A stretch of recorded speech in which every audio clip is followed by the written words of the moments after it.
Há alguns anos, a NASA jogou uma partida de bilhar cósmico, batendo uma espaçonave em um asteroide. O teste era para ver se conseguiríamos tirar uma rocha espacial da rota. E funcionou. O asteroide se moveu. Vitória, certo? Não exatamente. Os detritos começaram a voar em grupos estranhos e organizados, e um deles poderia estar em uma rota de colisão em câmera lenta com Marte. Portanto, agora os cientistas estão se perguntando: será que acabamos de provar que podemos salvar a Terra ou descobrimos acidentalmente uma nova maneira de bagunçá-la? A colisão de asteroides com a Terra não é apenas um drama cinematográfico divertido. Isso já aconteceu antes e acontecerá novamente. O exemplo mais famoso? O asteroide que colidiu com a Terra há 66 milhões de anos, no que hoje é a península de Yucatán. Você já ouviu falar desse asteroide? Ele remodelou o planeta e acabou com a era dos dinossauros. Os cientistas acreditam que um impacto no nível dos dinossauros só ocorre uma vez a cada 100 milhões de anos. Portanto, não precisamos nos preocupar com esse por enquanto. No entanto, em 1908, o que é conhecido como o evento de Tunguska, uma explosão em pleno ar sobre uma floresta remota, achatou uma área do tamanho de uma grande cidade. Depois, em 2013, um asteroide de 18 metros explodiu sobre a cidade de Chelyabinsk. Ele não atingiu o solo, mas quebrou milhares de janelas e levou cerca de 1.500 pessoas ao hospital. A onda de choque deu 2 voltas ao redor do planeta. Ela liberou uma enorme quantidade de energia. Sim, uma rocha do tamanho de um pequeno iate. Imagine explicar isso ao seu agente de seguros. Curiosamente, nos Estados Unidos, o seguro residencial comum geralmente cobre lixo espacial, de meteoros a pedaços de satélites que caem. Portanto, se uma rocha do espaço cair no seu telhado, você está tecnicamente coberto, supondo que não seja parte de uma invasão extraterrestre do tipo Independence Day. As agências espaciais não estão preocupadas apenas com as rochas assassinas de dinossauros. Até mesmo as rochas espaciais do tamanho de um ônibus podem causar estragos, e há dezenas de milhares delas flutuando por aí. A NASA e outras agências espaciais têm se ocupado com a varredura dos céus. Até o momento, elas catalogaram mais de 30 mil asteroides que orbitam perto do nosso planeta, e mais continuam aparecendo. Alguns deles passam pela Terra a distâncias menores do que a órbita da Lua. Alguns até se aproximam de nós com apenas alguns dias de aviso. É por isso que a NASA está se preparando para lançar algo chamado NEO Surveyor em 2027. Um telescópio espacial que usa infravermelho para detectar asteroides escuros e sorrateiros que os telescópios comuns não detectam. Basicamente, é como dar visão noturna à nossa equipe de defesa planetária. E o mais importante é que o objetivo não é apenas rastreá-los. Trata-se de descobrir como parar um deles antes que se torne um problema. Essa foi a visão por trás da missão DART da NASA, abreviação de Double Asteroid Redirection Test, teste de redirecionamento de asteroides duplos. No final de 2021, eles lançaram uma nave espacial do tamanho de uma máquina de venda automática em uma jornada de mais de 11 milhões de quilômetros para colidir com um asteroide a toda velocidade. Sem explosivos, apenas sensores, câmeras e impulso. A ideia era testar e ver se a colisão com um asteroide a toda velocidade poderia tirá-lo suavemente do caminho. O alvo era Dimorphos, uma lua de asteroide de 160 metros de largura que orbita um asteroide maior chamado Didymos. Como os dois dançam um em torno do outro em um pequeno sistema binário, qualquer mudança na órbita de Dimorphos seria fácil de detectar da Terra. Basicamente, ele era o boneco de teste perfeito, perto o suficiente para ser monitorado, longe o suficiente para não oferecer risco e ideal para a nossa primeira perfuração oficial de asteroide. Os telescópios terrestres poderiam rastrear cada oscilação, cada mudança em tempo real. Era como assistir ao desenvolvimento de um experimento espacial no quintal de casa. Após cerca de 10 meses de viagem espacial, o DART finalmente atingiu seu alvo. O soco acertou em cheio o queixo do Moonlet. Um golpe direto. Antes da colisão, a Dimorphos orbitava a Didymos uma vez a cada 11 horas e 55 minutos, mas após o impacto, essa órbita diminuiu em cerca de 33 minutos. Em termos espaciais, isso é enorme. A NASA esperava uma mudança de 10 minutos. O resultado foi 3 vezes maior. Essa mudança pode parecer pequena, mas em termos de mecânica orbital é um divisor de águas. A velocidade do Dimorphos diminuiu em cerca de 2,7 milímetros por segundo. E sim, isso é o suficiente para ser importante quando se trata de trajetórias espaciais de milhões de quilômetros. O impacto também ejetou mais de 907 mil quilos de rocha e poeira no espaço, aproximadamente o peso de 300 elefantes, criando uma cauda de mais de 9.650 quilômetros de comprimento. Foi a primeira vez que a humanidade redirecionou um objeto celestial de propósito. Os dados confirmaram que uma espaçonave, mesmo uma sem Bruce Willis a bordo, poderia redirecionar fisicamente uma rocha espacial. Os cientistas comemoraram, provavelmente como nos filmes, batendo palmas e abraçando uns aos outros. A Terra havia oficialmente dado sua primeira tacada no jogo da defesa planetária. No entanto, na sequência, as coisas ficaram estranhas. Os detritos não saíram voando como confetes espaciais. Em vez disso, eles se agruparam como pequenos amigos de pedra à deriva em formação. Alguns até se estenderam em padrões longos e fibrosos que pareciam estruturados demais para algo que acabou de ser atingido a 22.500 km por hora. E eles não estavam apenas à deriva. Alguns fragmentos estavam se afastando com um impulso até 3 vezes maior do que o previsto. Um grupo até se lançou em um ângulo que pode ter dado um empurrão extra no asteroide, quase como se o Dimorphos tivesse sido atingido 2 vezes. O que era para ser uma colisão limpa e controlada se transformou em algo mais bagunçado, e agora os cientistas estão percebendo que caçar rochas espaciais pode ter efeitos colaterais surpreendentes. Se isso fosse uma ameaça real, poderíamos ter nos esquivado de um problema apenas para criar uma dúzia de novos problemas voando de volta para nós. E de repente, os pesquisadores ficaram com novas perguntas. Quanta força esses fragmentos realmente adicionaram? Será que acidentalmente exageramos? Por que, quando se está tentando empurrar uma rocha espacial para fora da rota de colisão com a Terra, força extra nem sempre é uma coisa boa? Sem mencionar que alguns desses pedaços que se movem rapidamente ainda estão por aí, navegando pelo espaço com destinos desconhecidos. Um aglomerado pode acabar atingindo Marte em cerca de 6.000 anos. Outro poderia se aproximar o suficiente da Terra para nos proporcionar uma chuva de meteoros em 30 anos. Nenhum perigo real, apenas alguns fogos de artifício extras, cortesia de uma missão de teste. Espero que eu ainda esteja por aqui até lá, porque provavelmente será muito legal. Mas o que provavelmente causou todo esse caos? Bem, parte disso se deve ao próprio asteroide. O Dimorphos não é um pedaço sólido de rocha, é o que os cientistas chamam de pilha de entulho. Basicamente, é um aglomerado solto de rochas, cascalho e poeira, todos mal mantidos juntos pela gravidade, mais parecido com um castelo de areia do que com uma bola de boliche. Em vez de absorver o impacto, ele se desintegrou como um biscoito. Pedras e poeira voaram por toda parte. O material se deslocou, desmoronou e se espalhou em direções imprevisíveis. Isso fez com que o empurrão fosse mais eficaz do que o esperado, mas não em um bom sentido, porque a reação de um asteroide depende do que ele realmente é feito, e geralmente não sabemos até que seja quase tarde demais. É por isso que a Agência Espacial Europeia está enviando uma missão de acompanhamento chamada Hera. Ela está indo para Dimorphos para estudar as consequências de perto. Sua tarefa? Medir a cratera, mapear a forma, descobrir quanta massa voou, quanta massa ficou e se Dimorphos agora está girando de forma estranha. O objetivo é aprender com tudo isso. O DART mostrou que podemos mover um asteroide. O Hera nos ajudará a entender o que realmente aconteceu e como fazer melhor da próxima vez, porque quando a ameaça for real, não haverá tempo para tentativas e erros. Quanto mais soubermos sobre o que acontece depois de perfurarmos uma rocha, mais inteligentes seremos na próxima vez que precisarmos fazer isso. A missão DART foi um momento histórico, mas também nos fez lembrar o quanto ainda não sabemos. Um empurrão pode espalhar pedras em todas as direções e um pequeno erro de cálculo pode se transformar em um grande problema. Ainda assim, estamos aprendendo.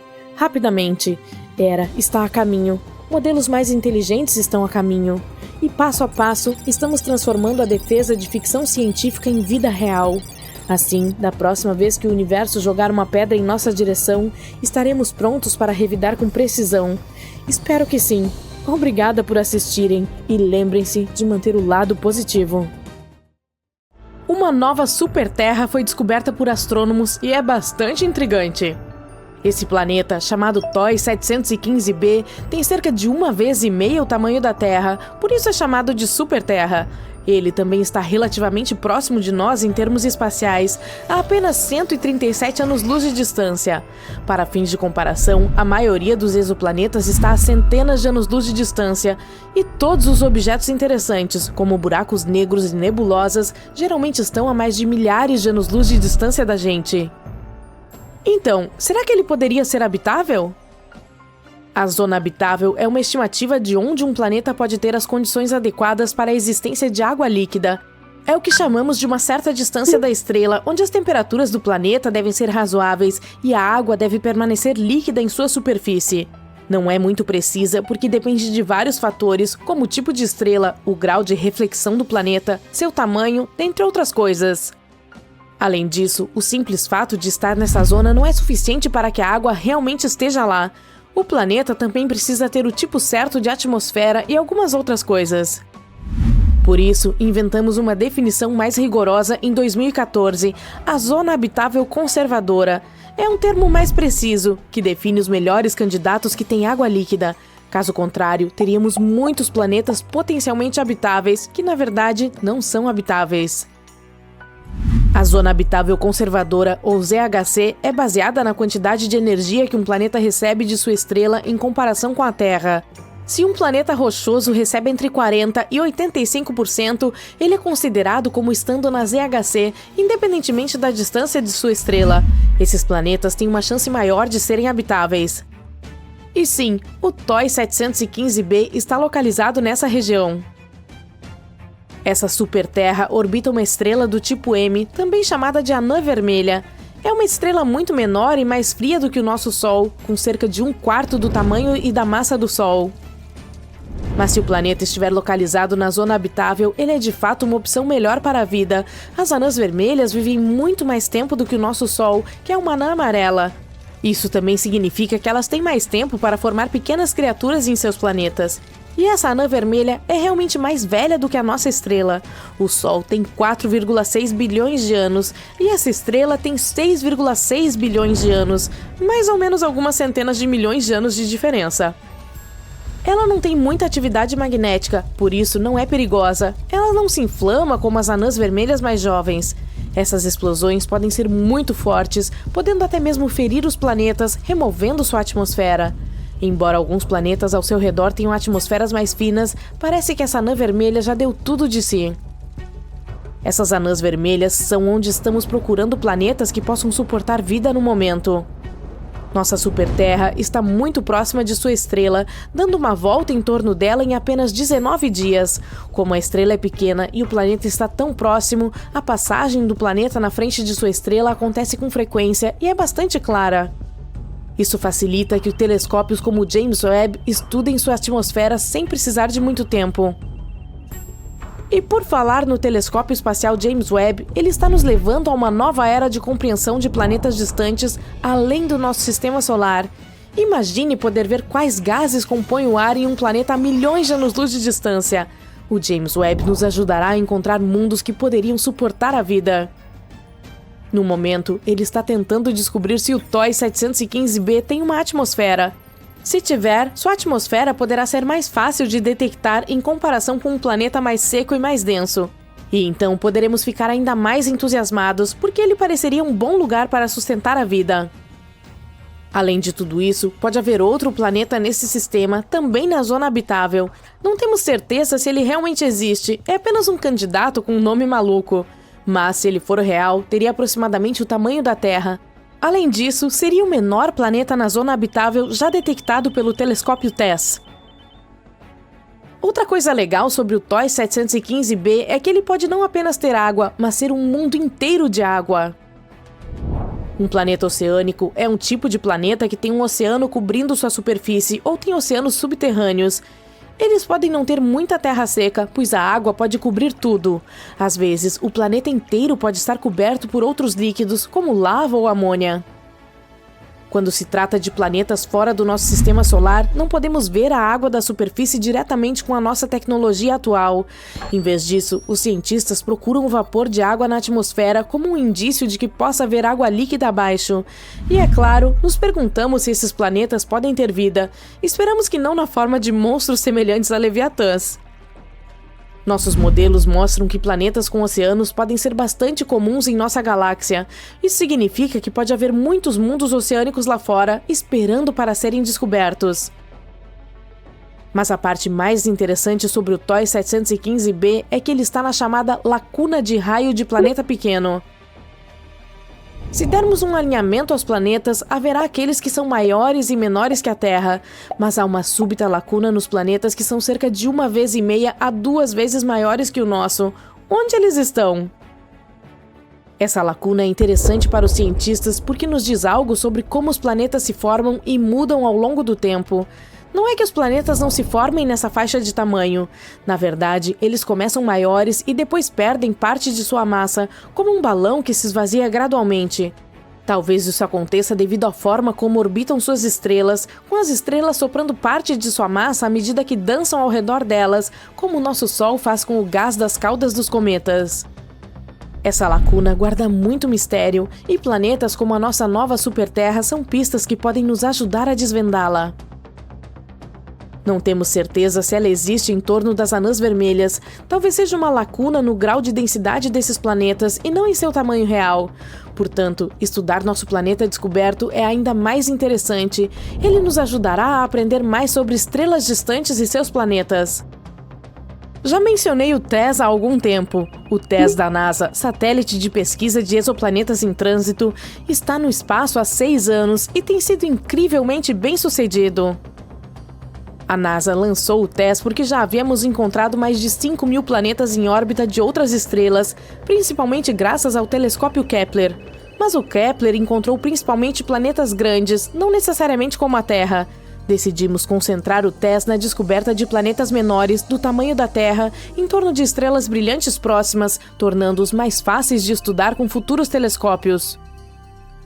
Funciona assim: a câmera observa as estrelas e procura mudanças em seu brilho. Se o brilho cair repentinamente por um tempo e depois voltar, isso pode significar que há um planeta passando na frente dela. Mas as estrelas também podem escurecer por outros motivos. Por exemplo, a formação de chamas ou a presença de manchas escuras em sua superfície. É por isso que precisamos ter cuidado com esses dados.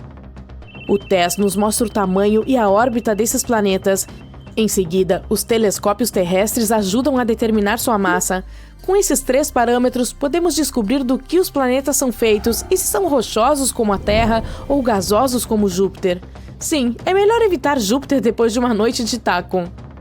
Um exemplo das descobertas do TESS foi o sistema TOI 700. Lá, ele descobriu o primeiro planeta semelhante à Terra. Esse exoplaneta também orbitava uma anã vermelha e está ainda mais próximo de nós, a cerca de 100 anos-luz de distância.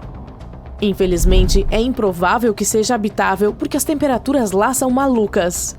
Outra grande descoberta foi feita no sistema AU Microscopy. O TESS detectou um planeta com cerca de 4 vezes o tamanho da Terra e outro com quase 3 vezes o tamanho da Terra. Esse sistema se tornou uma área importante para estudar como as estrelas e os planetas se formam e mudam com o tempo. O TESS também detectou uma variedade de outras descobertas interessantes, incluindo supernovas, mundos quentes e assim por diante. E, ao entrar em seu 6º ano, só podemos esperar mais descobertas interessantes. Muito recentemente, os astrônomos descobriram 3 possíveis planetas superterras orbitando uma estrela anã alaranjada um tanto próxima. O termo superterra é usado para descrever um planeta além do sistema solar com uma massa maior do que a do nosso mundo, mas menor que a dos gigantes de gelo do sistema solar, Urano e Netuno. Uma equipe internacional de pesquisadores, liderada pela doutora Shweta Dalal, da Universidade de Exeter, descobriu que os exoplanetas estavam orbitando a estrela HD 48498, que está localizada a cerca de 55 anos-luz de distância da Terra. Os planetas viajam em torno de sua estrela em 7, 38 e 151 dias terrestres, respectivamente. O estudo que descreve essas descobertas foi publicado no periódico MNRAS, no dia 24 de junho de 2024. O mais interessante aqui é que o candidato a exoplaneta mais externo orbita na zona habitável de sua estrela hospedeira, e as condições ali podem ser confortáveis o suficiente para que a água líquida exista na superfície, sem ferver ou congelar. Essas regiões habitáveis ao redor de estrelas também são conhecidas como Goldilocks e acredita-se que sejam ideais para a possibilidade de suporte à vida. Outro motivo pelo qual essa descoberta é tão importante é que a estrela hospedeira laranja é como o nosso Sol. Mas, por ser uma anã laranja, ela produz menos radiação do que a nossa anã amarela. É também o sistema planetário mais próximo a hospedar uma superterra na zona habitável de uma estrela semelhante ao Sol, o que torna essa descoberta super excitante. Ela pode nos ajudar a avançar em nossa busca para localizar planetas habitáveis em torno de estrelas do tipo solar. Quem sabe, talvez esse venha a ser nosso novo lar um dia. Essas possíveis superterras foram detectadas graças ao programa HARPS and Rocky Planet Search. Ao longo de uma década, a equipe que participou dessa pesquisa coletou quase 190 medições de alta precisão usando equipamentos especiais.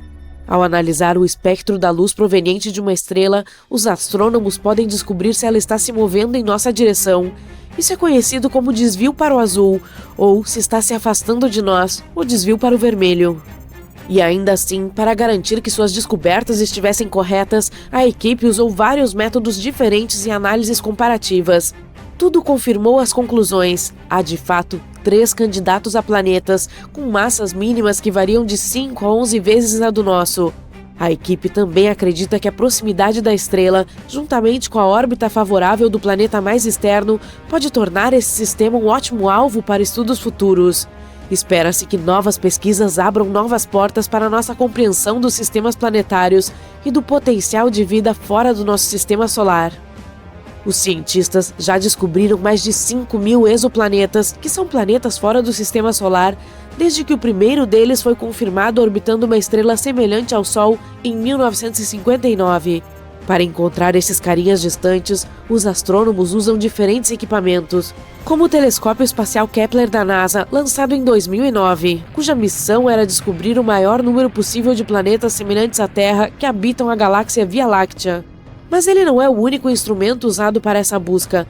De qualquer forma, vamos dar uma olhada no mais empolgante e promissor desses mundos. O Gliese 667 CC está a apenas 22 anos-luz da Terra. Mas, embora pareça perto, ainda está a cerca de 206 trilhões de quilômetros de nós. O planeta em si é cerca de 3,8 vezes mais maciço do que o nosso mundinho e completa uma órbita em torno de sua estrela hospedeira em 28 dias. Em outras palavras, um ano ali é 13 vezes mais curto do que aqui. Felizmente, a estrela é uma anã vermelha fria, portanto, o exoplaneta provavelmente está em sua zona habitável. Mas ainda há uma chance de que seja assado regularmente pelas chamas provenientes de sua estrela-mãe, o que não é legal em muitos níveis diferentes. O Kepler 22b está muito mais distante do que o mundo anterior, a mais de 600 anos-luz de distância de nós. Foi o primeiro planeta Kepler encontrado na zona habitável de sua estrela. Esse mundo é cerca de 2,4 vezes maior que a Terra. Infelizmente, ainda não sabemos se é rochoso, líquido ou gasoso. A órbita do Kepler 22b é semelhante à nossa. Leva 290 dias para orbitar sua estrela de classe G, que é parecida com o nosso Sol, mas é menor e mais fria. Outro planeta Kepler, dessa vez o 69c, ele está a incríveis 2.700 anos-luz de distância. Esse mundo também é quase 70% maior que a Terra. Os pesquisadores não sabem nada sobre sua composição, mas descobriram que precisa de 242 dias para completar uma órbita. Isso faz com que sua posição em seu sistema seja semelhante à de Vênus no nosso sistema solar. Ao mesmo tempo, pode ser mais hospitaleiro do que Vênus, pois sua estrela hospedeira é um pouco menos luminosa, 80% do nosso Sol. TOI 733b é um mundo descoberto recentemente. Foi encontrado em 2023. Fica a 245 anos-luz de distância da Terra e precisa de apenas 4,9 dias terrestres para completar uma órbita em torno de sua estrela. Mas a coisa mais legal sobre ele é que pode ter um oceano enorme. De acordo com os cientistas, é provável que o planeta esteja completamente coberto de água. Será que isso significa que pode haver vida nessa superterra? O tempo mostrará. O GJ 1214b está localizado a 40 anos-luz de distância e é uma superterra quase 3 vezes maior em diâmetro e 8 vezes mais pesado do que a nossa casa. Ele orbita em torno de sua estrela anã vermelha mais rápido do que você consegue assistir a sua série favorita, dando uma volta completa a cada 38 horas. Mas não são apenas o tamanho e a órbita que são de outro mundo. É muito quente lá, com incríveis 232 graus Celsius. Mas o mais legal é que esse planeta está praticamente se afogando em água. As temperaturas escaldantes e as altas pressões loucas no GJ 1214b criam alguns materiais legais, como gelo quente e água superfluida. A superfluidez é algo que acontece no hélio líquido quando ele está quase tão frio quanto possível. Na Terra, a água perdeu totalmente a chance de ser superfluida, pois precisa de temperaturas ridiculamente baixas e pressões fora do comum para realizar esse truque. Ainda assim, não há muita utilidade na água superfluida, mesmo que você tente, ficará desidratado.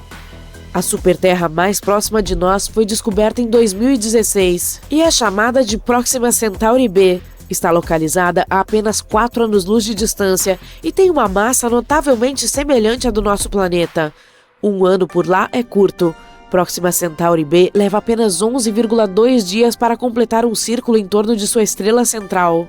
Os cientistas descobriram esse mundo depois que notaram que sua estrela-mãe estava oscilando ligeiramente. Eles não tinham certeza do que exatamente estava acontecendo lá, até que perceberam que a gravidade da Próxima Centauri b provavelmente produzia puxões e empurrões que causavam essas oscilações.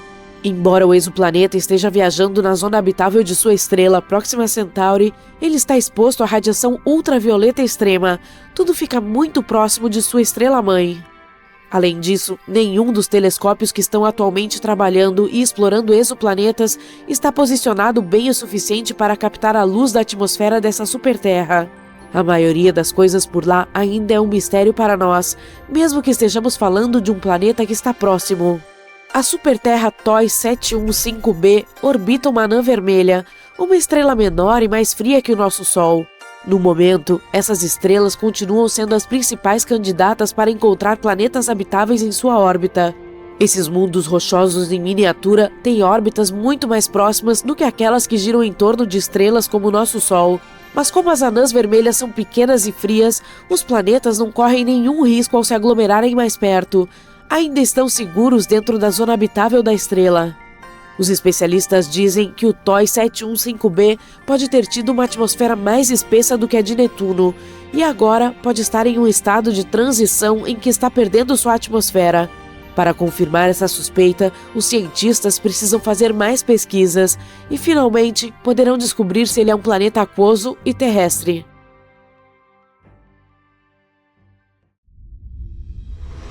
Se um asteroide como o Apophis atingir a Terra, seremos destruídos. Terremotos e tsunamis inundarão tudo. O Apophis é um corpo celeste de 1 bilhão de anos que está no Sistema Solar desde o seu início. Você deve estar pensando, qual é a probabilidade de essa pedra espacial gigante colidir com o nosso planeta em 2029? Bem, vamos descobrir, certo? O Apophis é um asteroide grande e ruim descoberto em 2004 pelo Observatório Nacional de Kitt Peak, no Arizona. Desde então, ele tem ostentado orgulhosamente o título de um dos asteroides mais perigosos já localizados. Ele tem cerca de 335 metros de largura. Isso é um pouco maior que o Empire State Building e a Torre Eiffel. Por ser tão assustador, foi batizado de Apophis, como a criatura imortal egípcia que era considerada portadora da eterna escuridão e destruição para a Terra. Em 2021, os pesquisadores tiveram uma oportunidade única na vida de estudar essa rocha flutuante quando ela passou perto do nosso planeta. Voltaremos a esse assunto em um minuto. Alguns cientistas dizem que há uma chance de 2,7% de Apophis atingir a Terra na sexta-feira, 13 de abril de 2029. O efeito Yarkovsky é o responsável por isso, pois ele pode empurrar levemente essa rocha espacial em direção à Terra. Esse efeito origina-se da emissão desigual de fótons térmicos por um objeto celeste em rotação, resultando em uma força fascinante exercida sobre ele no espaço. Esses fótons emitidos possuem momento e desempenham um papel fundamental na formação da dinâmica do corpo. O asteroide tem 2 lados, escuro e claro, assim como a Lua. O lado claro está voltado para o Sol e é mais quente do que o lado escuro. Mas o asteroide também gira, de modo que os lados mudam constantemente de direção e temperatura. Essa mudança pode ser prejudicial porque empurra ligeiramente o Apophis em direção à Terra. Infelizmente, ninguém sabe como o efeito Yarkovsky influenciará a trajetória do asteroide. Por outro lado, na última passagem do asteroide pela Terra, em 2021, os astrônomos usaram o radar para fazer medições precisas de sua trajetória e concluíram com segurança que o Apophis passará ao largo da Terra em 2029 por cerca de 32 mil quilômetros e não nos incomodará novamente por pelo menos 100 anos. De modo geral, a cada 80 mil anos, nosso planeta é atingido por uma estrela cadente que tem dimensões semelhantes às de Apophis. A última vez que fomos atingidos por um meteoro um pouco menor foi em 2013. Uma nova nave espacial desenvolvida pela NASA, chamada OSIRIS-REx, foi lançada em 2016 para coletar amostras de outro corpo celeste, um pouco menos aterrorizante, chamado Bennu. 4 anos depois, ela finalmente chegou ao corpo, coletou algumas amostras, despediu-se rapidamente de Bennu e começou a viajar de volta para a Terra. As amostras foram armazenadas com segurança em uma cápsula lançada em Utah. Até agora, essa foi a amostra mais significativa já retirada de um asteroide. Após a entrega, a espaçonave não perdeu tempo e começou a perseguir o Apophis. Agora, OSIRIS-REx foi renomeada para OSIRIS-APEX e atualmente está brincando de pega-pega com Apophis. Com um pouco de sorte, no dia 2 de abril de 2029, quando o asteroide passar perto da Terra, a espaçonave alcançará o Apophis e pousará nele. Ela permanecerá no Apophis por 18 meses, coletando informações valiosas e tirando milhares de fotos. O asteroide será monitorado com a ajuda de potentes telescópios. Em algum momento, o Apophis se aproximará demais do Sol e então todo o trabalho de monitoramento ficará nas costas da OSIRIS-APEX. Se você mora na Europa, na Ásia Ocidental ou na África, você é um daqueles sortudos que terá uma oportunidade única na vida de ver o Apophis a olho nu. Ele estará visível no céu dessas regiões em 2029, e aqueles que tiverem telescópios poderão avistá-lo mais uma vez em 2036. A OSIRIS-APEX definitivamente terá alguns problemas porque o asteroide tem uma crosta espessa e a espaçonave não conseguirá coletar dados com a mesma facilidade que teve com Bennu. A OSIRIS-APEX tem um propulsor exclusivo que soprará toda a poeira do Apophis durante o pouso. Essa será a oportunidade perfeita para analisar a superfície do asteroide e ver do que ele é feito. A nave passará 1 ano e meio mapeando o asteroide, tentando detectar mudanças em seu formato. Toda essa pesquisa mostrará como o corpo celeste provavelmente se moverá, de modo que possamos elaborar planos melhores para proteger a Terra de tais coisas. Em 2025, a NASA também lançará a missão Apophis Pathfinder, que será a primeira nave espacial a tocar esse asteroide. Ela aterrissará aproximadamente 1 ano após o lançamento. Além disso, a NASA propôs o envio de um enxame de pequenas naves ao espaço para ajudar a humanidade a desenvolver táticas de proteção eficazes contra ataques de asteroides. Sabemos que o Apophis se originou no cinturão primário de asteroides entre Marte e Júpiter. Nos últimos milhões de anos, esse corpo celeste mudou sua trajetória devido à considerável influência da gravitação de Júpiter.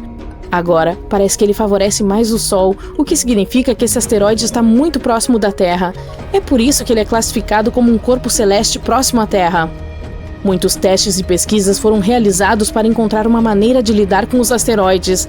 Algumas soluções incluem perfurar e detonar o corpo espacial a partir de seu interior, ou testar novas tecnologias, como acoplar foguetes a ele e tentar afastá-lo da Terra. Também podemos atingi-lo com algo que se mova em alta velocidade para fazer com que ele mude seu curso. O Apophis é um asteroide do tipo S, feito de rocha e metais, como ferro e níquel, e tem o formato de um amendoim. Ele pode nos dizer muito sobre o passado e possivelmente sobre o futuro. A coleta de amostras desse objeto espacial poderia revelar como a vida na Terra começou e como plantas surgiram. Existem muitas teorias que sugerem que a água chegou ao nosso planeta em um asteroide ou em um cometa. Asteroides são como cápsulas do tempo de valor inestimável. Ao contrário das rochas da Terra, que passaram por milhares de mudanças, como a erosão, a maioria dos corpos celestes ainda está intacta e é muito mais fácil de estudar.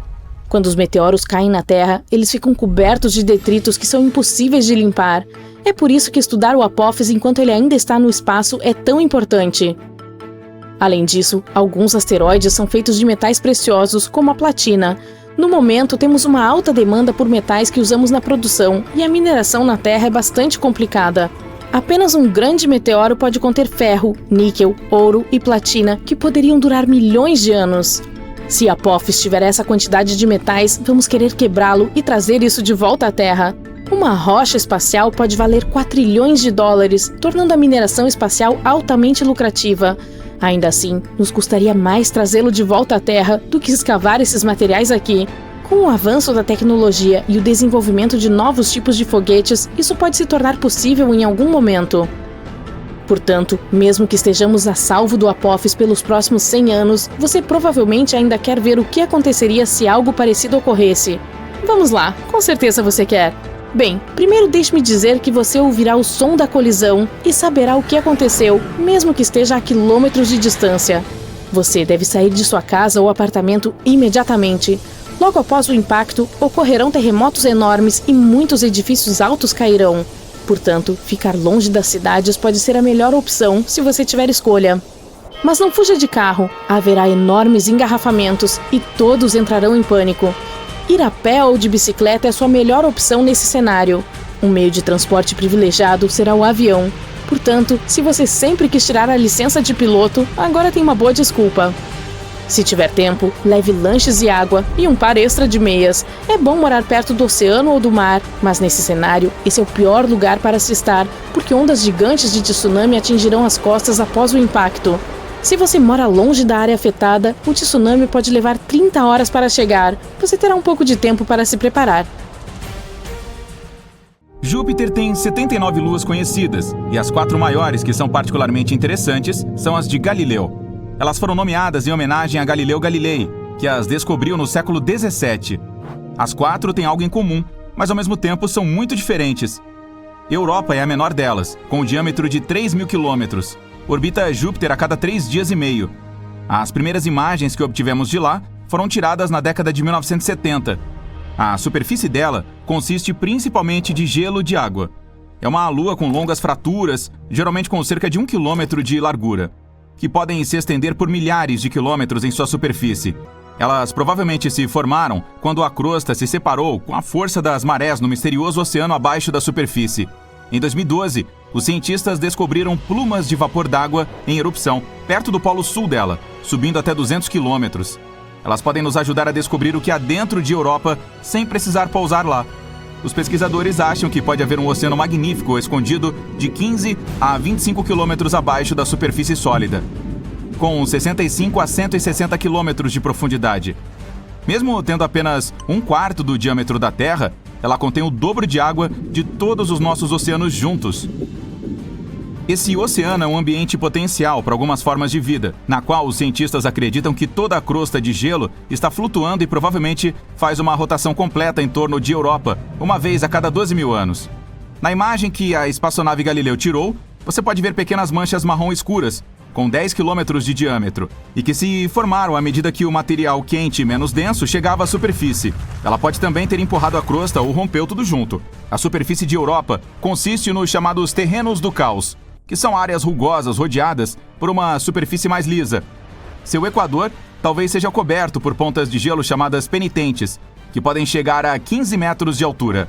Nós temos assim na Terra também, especialmente em áreas secas de grandes altitudes. Mas nenhuma delas é tão grande quanto as de Europa. Nossa Lua tem mais de 5.000 grandes crateras em um diâmetro de mais de 25 quilômetros. A superfície de Europa não tem crateras de impacto e não parece ter mais de 50 milhões de anos.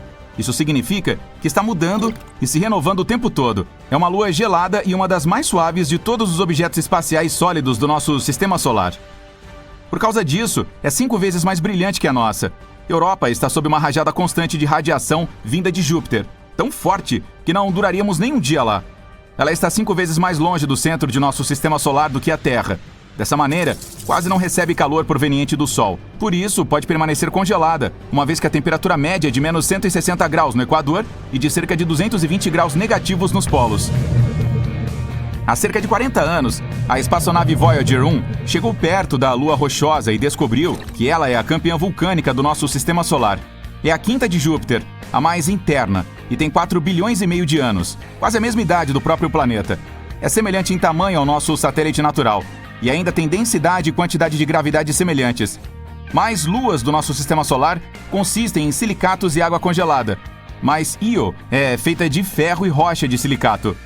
Você conseguiria ver algumas belas auroras ali. Conforme ela gira em torno de Júpiter, as auroras mudam o brilho o tempo todo, mas estão sempre lá. Io fica relativamente perto do planeta, quase 420 mil quilômetros acima do topo de suas nuvens. Se você pudesse ir até lá e dar uma olhada em Júpiter, ele pareceria 40 vezes maior no céu do que a nossa Lua. Observar as estrelas lá seria incrível. Io precisa de 42 horas e meia para orbitar Júpiter, sendo que a nossa Lua necessita de quase um mês. Em alguns pontos, a altura da maré desse satélite de Júpiter pode chegar a 100 metros. É semelhante ao que temos na Terra. A gravidade da nossa Lua causa marés oceânicas. Io não tem oceano, mas o próprio solo se move, subindo e descendo. É como se um elevador o levasse para o fundo e depois para o topo de um prédio de 30 andares. A gravidade de Júpiter e de suas outras grandes luas afetam Io. Então as marés de solo em sua superfície são 5 vezes mais altas que as oceânicas mais altas do nosso planeta. Tudo isso deixa o local tão quente por dentro que alguns dos materiais internos derretem, fervem e tentam escapar da maneira que for possível. Eventualmente formam-se um buraco no chão, que então se transforma em um vulcão. Io é o corpo mais ativo do nosso sistema solar quando se trata de vulcões. Lá existem mais de 400 deles, com 150 em erupção o tempo todo. Alguns lançam suas plumas de gás quente a 320 km no espaço. Seria difícil andar até lá, pois estamos falando de um mundo muito intenso de planícies aluviais de rocha líquida, enormes fluxos de lava, múltiplos lagos com esse elemento e gigantescas montanhas em colapso. Ganimedes, a maior lua do sistema solar que conhecemos, também tem o maior oceano. Ela é 26% maior do que Mercúrio em termos de volume, mas é menos densa. Esse satélite natural gigante tem uma crosta espessa de água congelada a 150 quilômetros de profundidade. Pode haver um enorme oceano de água líquida por baixo, que se estende por 100 quilômetros de profundidade, o que é cerca de 10 vezes mais do que o ponto mais profundo dos oceanos da Terra. A Voyager também detectou calotas polares de gelo lá. Ganimedes é metade rocha, metade água, incluindo pequenas quantidades de metais e gelo. Sua atmosfera é muito fina e não contém oxigênio. O oceano provavelmente não contém vida. A Terra é um grande exemplo de como certos micróbios e criaturas podem sobreviver nas profundezas sem luz solar. Mas o oceano de Ganimedes é tão profundo e a pressão é tão forte que a água no fundo provavelmente se comprimiu de volta a gelo. Certas formas de vida nas áreas mais profundas do nosso oceano sobrevivem graças às fontes geotérmicas que ejetam minerais. Como é provável que haja gelo espesso entre o oceano e o núcleo, esse não é o caso de Ganimedes. Mas o oceano lá é salgado, com várias camadas divididas por pedaços de gelo. Se houver alguma chance de vida, pode ser na parte onde o núcleo rochoso está em contato com a camada mais interna do gelo. Por baixo de toda aquela água e gelo, Ganimedes é a única lua em todo o sistema solar com um campo magnético. Isso é possível porque ela tem um núcleo líquido. Além disso, circunda Júpiter aproximadamente uma vez a cada 7 dias. Sua órbita é excêntrica, ou seja, em alguns pontos fica bem perto do planeta. Ganimedes, Io e Europa têm forças gravitacionais que afetam umas às outras. No momento em que Ganimedes orbita Júpiter uma vez, Europa faz 2 órbitas e Io 4. 1/3 da superfície de Ganimedes contém grandes regiões escuras, enquanto os outros 2/3 são mais claros. As áreas escuras são mais antigas e contêm mais crateras. As mais claras têm cristas e sulcos longos com cerca de 700 metros de altura e milhares de quilômetros de comprimento. Calisto, a terceira maior lua do sistema solar em diâmetro, precisa de 17 dias terrestres para orbitar Júpiter. Sua atmosfera é bem fina. Existem muitas crateras de impactos, mas sua crosta antiga é basicamente a mesma há mais de 4 bilhões de anos. Quando um planeta é geologicamente ativo, como a Terra, algumas coisas podem apagar a maioria das evidências de impactos anteriores. Água, vulcões, movimentos das placas tectônicas, atividade humana e o clima. Tudo isso modifica a superfície. Calisto não tem nada disso. Os cientistas acham que essa lua costumava ser um mundo oceânico que acabou congelando. Ela foi atingida por meteoros de vez em quando, mas permaneceu intocada em sua maior parte. No entanto, possui algumas crateras bastante impressionantes, como Valhalla, a maior cratera com vários anéis do nosso sistema solar, com 4.000 quilômetros de diâmetro.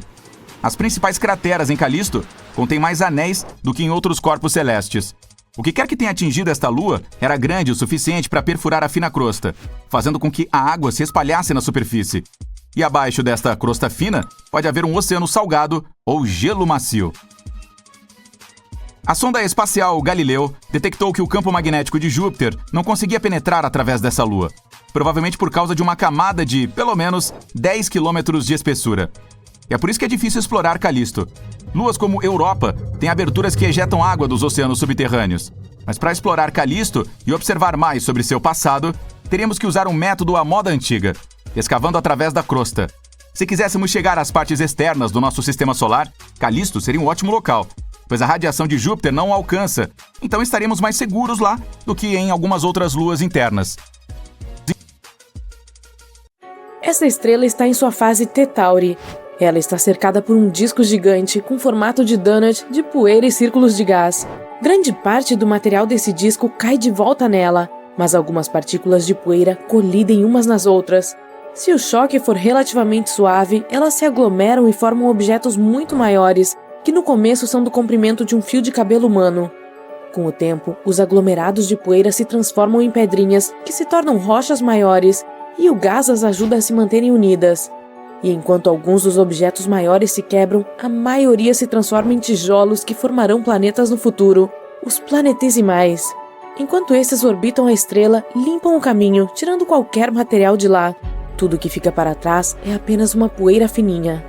Bilhões de anos depois, o disco que cerca a estrela se transforma completamente. Agora está mais frio e mais distante do calor de sua estrela-mãe. A água que há dentro dele finalmente consegue congelar, e partículas minúsculas de gelo passam a viajar junto com a poeira ao redor dessa estrela. Com o tempo, formam bolas de neve que mais tarde se transformam em núcleos planetários gigantescos. E como essas regiões do espaço são mais frias, as moléculas de gases de lá desaceleram e são atraídas para dentro desse núcleo. Os astrônomos acreditam que é assim que os gigantes gasosos como Júpiter, Saturno, Urano e Netuno são formados. O curioso é que Júpiter e Saturno foram os primeiros planetas a se formarem no Sistema Solar. O processo de formação levou apenas 10 milhões de anos ou mais. Perto da estrela, outros começam a surgir. São rochosos, como Mercúrio, Vênus, Terra e Marte. Esses corpos espaciais podem levar dezenas de milhões de anos para se formar após o nascimento da estrela deles. Depois que começam a orbitá-la, são considerados parte de um sistema planetário, que pode consistir de um ou vários planetas e inclui satélites naturais, asteroides, planetas anões, meteoritos e cometas. O Sol e os 8 planetas que o orbitam agora são conhecidos como Sistema Solar. O mais próximo dele é Mercúrio, que é estranhamente parecido com a Lua, o satélite natural da Terra. Mas visto de perto, fica claro que tudo não passa de ilusão. Mercúrio é um dos 4 rochosos do Sistema Solar, com uma superfície sólida e várias crateras criadas por rochas espaciais. É o menor dos 4 planetas mais próximos, com apenas 4.800 quilômetros no Equador. Se você quisesse ver Mercúrio por inteiro, levaria cerca de 2 dias e meio dirigindo por ele, a uma velocidade de 80 km por hora. Mas andar de carro por lá não seria uma tarefa simples. Sua superfície é repleta de montanhas gigantes e ladeiras muito íngremes.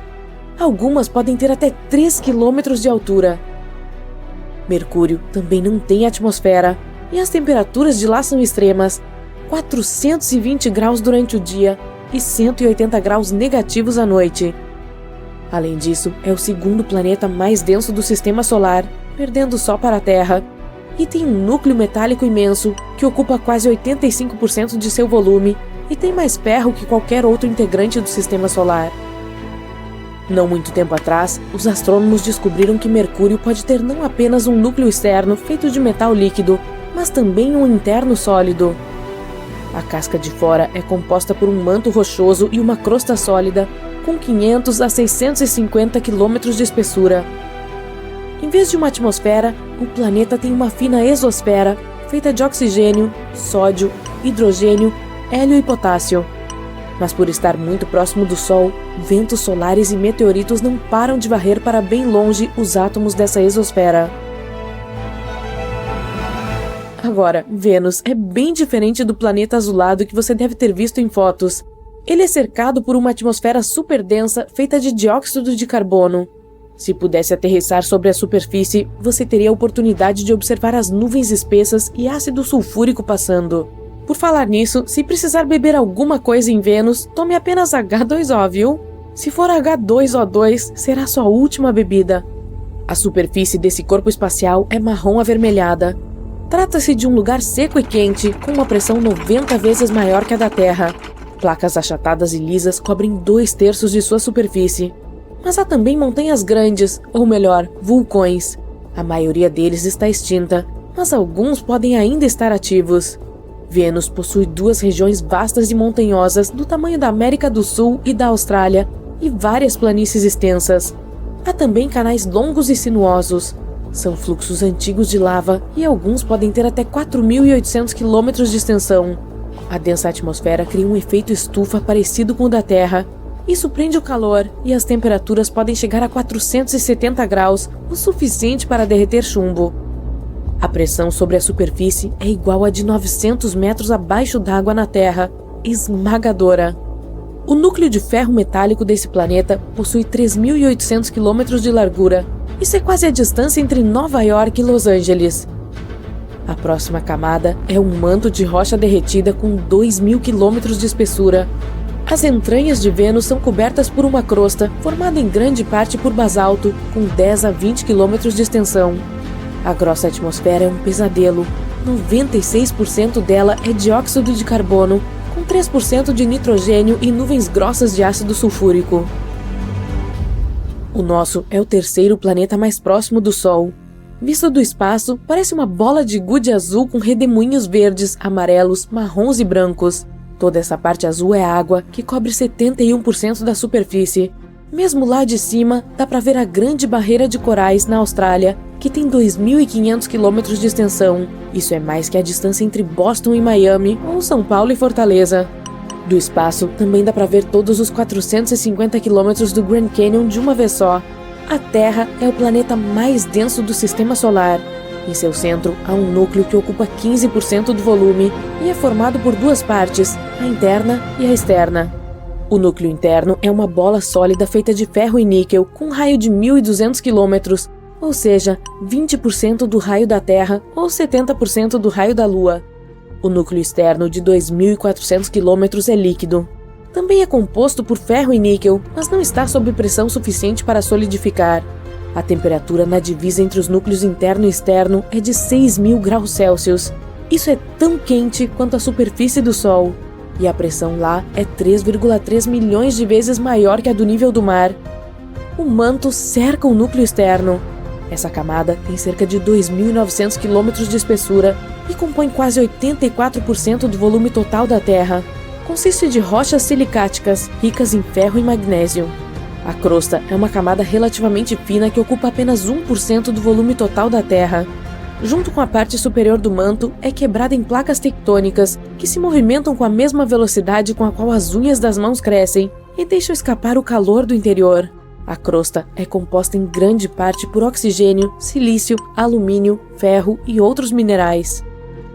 O quarto planeta mais próximo do Sol é Marte, o último dos rochosos, ou seja, que são compostos de rochas e metais. E ele é congelante. As temperaturas por lá caem abaixo de 60 graus negativos. Mesmo de longe, parece ser avermelhado. Isso porque grande parte do solo é coberta por poeira cor de ferrugem. E a mesma poeira fina fica flutuando no ar. Marte é cheio de cores. Dourado, marrom, bronze, tem até tons esverdeados. Tudo depende dos minerais que estão no solo.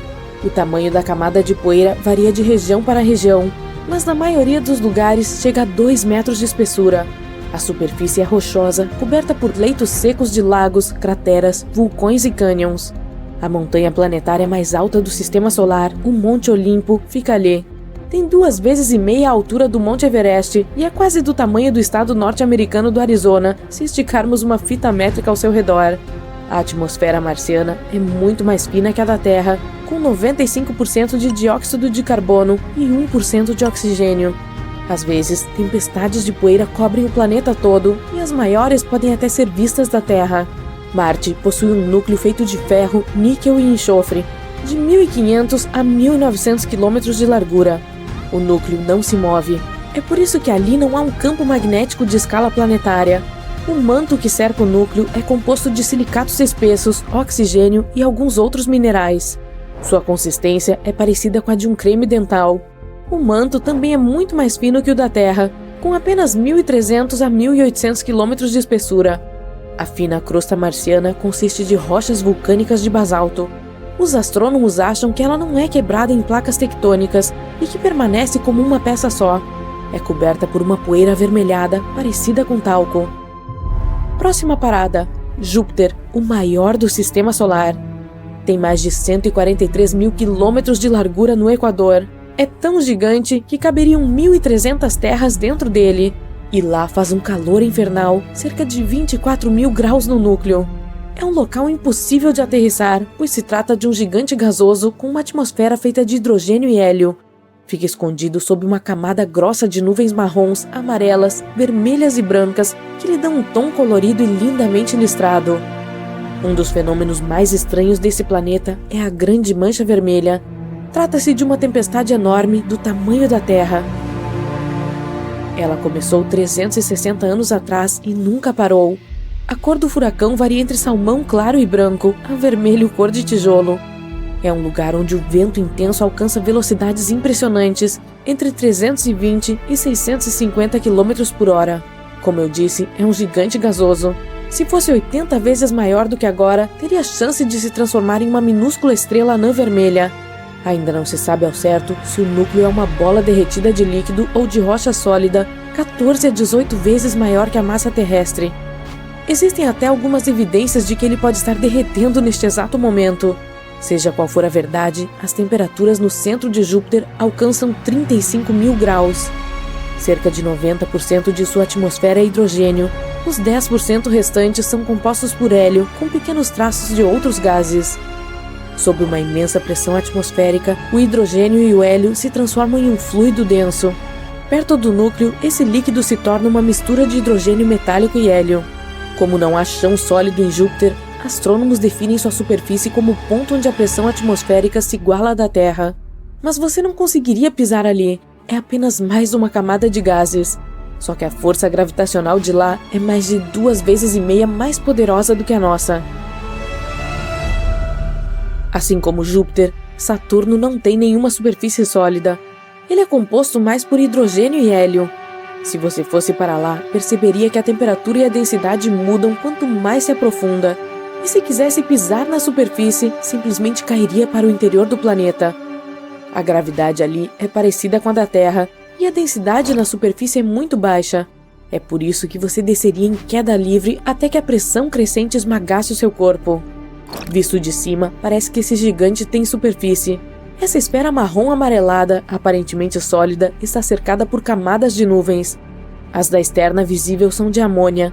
Debaixo delas, há as de hidrossulfato, e a camada mais interna é formada por nuvens de gás. Saturno é um lugar onde os ventos intensos alcançam 1.800 km por hora no Equador. Só para se ter uma ideia, os mais rápidos aqui na Terra não passam de 400 km por hora. Esse gigante gasoso é composto por hidrogênio e hélio, com alguns traços de metano, amônia e água. Mas contém mais enxofre que Júpiter, o que lhe confere um tom esfumaçado de laranja. Sua atmosfera não é muito diferente do que a superfície, mas quanto mais fundo se vai, maior fica a pressão. Em determinado ponto, ela faz o hidrogênio se transformar em líquido. Mais adiante, perto do centro, esse gás liquefeito se transforma em hidrogênio metálico. Assim como Júpiter, Saturno pode ter um núcleo rochoso com hidrogênio e hélio ao redor. Por outro lado, mesmo se for feito de material rochoso, ainda pode ser líquido. Uma das características mais marcantes do planeta são seus maravilhosos anéis nas cores cinza, bege e de bronze.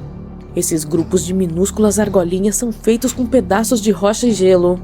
O gigante também tem 53 luas confirmadas e até com nome.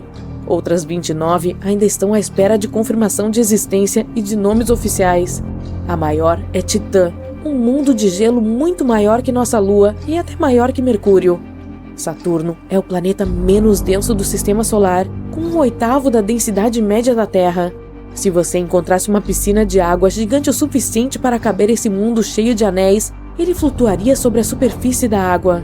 E mesmo assim, por causa de seu grande volume, é 95 vezes mais massivo que a Terra.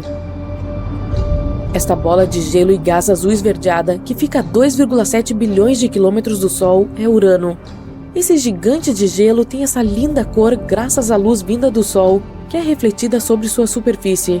Mas ela não é sólida. Se um pequeno asteroide batesse ali, simplesmente voaria até a atmosfera superior e afundaria no centro líquido e gelado. Urano também orbita o Sol, só que de lado. Trata-se do único planeta cujo eixo aponta quase diretamente para a nossa estrela. Pode ser por causa de uma colisão com algum objeto espacial de grande porte pouco depois de sua formação. No verão, durante o período de temperatura máxima, tempestades extremas sacodem o local. Esses furacões podem se estender por mais de 10.000 quilômetros. Isso é quase a distância entre o Japão e os Estados Unidos. O planeta tem 2 grupos de anéis. O sistema interno é composto por 9 anéis estreitos e escuros, e os de fora são brilhantes, um azul e um vermelho. O centro de Urano tem um núcleo rochoso pequeno, com apenas metade da massa da Terra. Comparado ao de outros planetas, é bem frio, com meros 5.000 graus. Um manto de gelo cerca o núcleo sólido, que corresponde a cerca de 80% do volume do planeta. Mas não é o tipo de gelo que você deve estar pensando. É um fluido quente e denso, composto por água, gelo de amônia e metano. Às vezes, é chamado de oceano de água e amônia. Já a atmosfera é formada mais por hidrogênio e hélio. A aparência azul esverdeada desse corpo espacial deve-se ao gás metano que absorve a luz vermelha. O mais distante do Sol, Netuno, tem apenas 4 vezes o tamanho da Terra, mas é 17 vezes mais pesado. A superfície azul vista em fotos é na verdade uma camada de redemoinho gasoso e de nuvens permanentes. O manto, composto por água, amônia e gelos de metano, é o que o planeta tem de mais parecido com uma superfície. Mesmo assim, ela não é sólida. Se você resolvesse descer até as profundezas do núcleo, sentiria grandes alterações de temperatura, que iriam variar entre menos 205 graus na superfície e mais de 6.600 graus no núcleo. Diferenças exorbitantes assim criam poderosas tempestades, cujas velocidades alcançam até 2.000 km por hora. Não é à toa que este é considerado o planeta onde mais venta no sistema solar. Assim como Urano, Netuno é um gigante gasoso. Seu núcleo é sólido e consiste mais de ferro e alguns outros metais. A massa é 1,2 vezes maior que a da Terra. Os astrônomos também acreditam que a uma profundeza de 10.000 quilômetros pode haver uma camada onde chovem cristais de diamante. O núcleo está cercado por um manto gigante. É uma região superaquecida de líquido com temperaturas altíssimas que variam entre 1.600 e 4.700 graus. É rico em metano, amônia e água e possui massa equivalente à de 15 terras. A atmosfera corresponde a 5 ou 10% da massa de Netuno e percorre até 20% do trajeto de descida até o núcleo. É composta por 80% de hidrogênio, 19% de hélio e um pouquinho de metano, gás que dá aquele tom azulado ao planeta. Mas como são os planetas que estão fora do sistema solar? Será que são iguais aos nossos mundos rochosos e gigantes gasosos? Bem, alguns são bastante bizarros. Agora, estamos a 40 anos-luz da Terra, perto de um exoplaneta chamado GJ1214b. Por falar nisso, exoplaneta é qualquer planeta fora do nosso sistema solar. Ele é 3 vezes maior que o nosso, e sua massa é 8 vezes maior. A cada 38 horas terrestres, o GJ1214b orbita uma estrela anã vermelha. As temperaturas sobre a superfície são literalmente escaldantes, cerca de 200 graus. Mas essa não é a única coisa que torna esse planeta diferente. Após observá-lo através do telescópio espacial Hubble, os astrônomos concluíram que o GJ1214b é um distante mundo aquático gigante. Ele é encapsulado por uma atmosfera densa e cheia de vapor. Até o momento, não se conhece outro local igual. Por causa da alta pressão e das altas temperaturas sobre a superfície, materiais exóticos como água superfluida e gelo quente podem ter se formado lá. Enquanto isso, este exoplaneta azul brilhante aqui fica a 62 anos-luz da Terra. Ele parece pacífico e um pouco familiar. É um pouquinho maior que Júpiter e sua cor azulada nos lembra de nosso planeta-mãe. Mas a aparência bonitinha esconde uma natureza terrível. Sua cor maravilhosa vem de átomos de silicatos e partículas que compõem a atmosfera. Ao mesmo tempo, as velocidades do vento por lá podem alcançar terríveis 8.700 km por hora. Isso é 7 vezes mais rápido que a velocidade do som. As temperaturas também são extremas, mais de 870 graus. Mas as coisas ficam ainda piores. Chove vidro e de lado nesse mundo escaldante. Se uma tempestade dessas acontecesse no equador da Terra, ela precisaria de apenas 5 horas para viajar ao redor do planeta, destruindo tudo que estivesse no caminho. Vários anos atrás, os astrônomos descobriram um planeta do mesmo tamanho de Netuno e que orbita uma estrela do mesmo tamanho da Terra. Esse esquema é bem estranho, já que geralmente as estrelas são muito maiores que os planetas que viajam ao redor delas. O que pode explicar esse fenômeno é que a estrela em questão não é mais uma propriamente dita, e sim uma minúscula anã branca com um nome bem difícil. Ela está mais para um esqueleto estelar do que estrela, e não consegue fundir elementos em seu núcleo, o que poderia protegê-la de um colapso gravitacional. Hoje em dia, é um corpo espacial altamente comprimido e ardente, com uma temperatura insana de mais de 27.000 graus. Resumindo, é tão quente que está vaporizando aos poucos o planeta que fica perto dela. Por causa desse calor insano, ele está perdendo sua atmosfera. A estrela branca e quente está mandando correntes de material vaporizado para bem longe, a uma frequência de 260 milhões de toneladas por dia. O distante exoplaneta Gliese 436b, que é do tamanho de Netuno, é um paradoxo.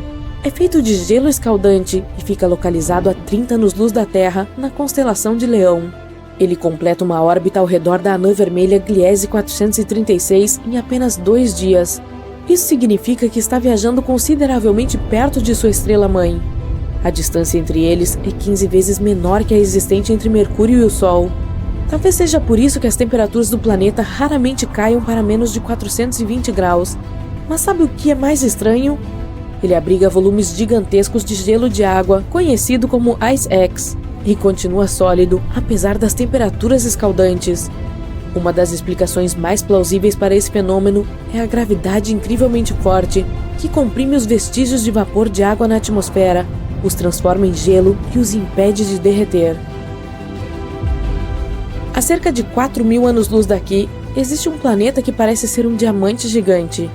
Ele é 5 vezes maior que a Terra e precisa de apenas 2 horas e 10 minutos para orbitar sua estrela-mãe, que é um pulsar girando 10.000 vezes por minuto.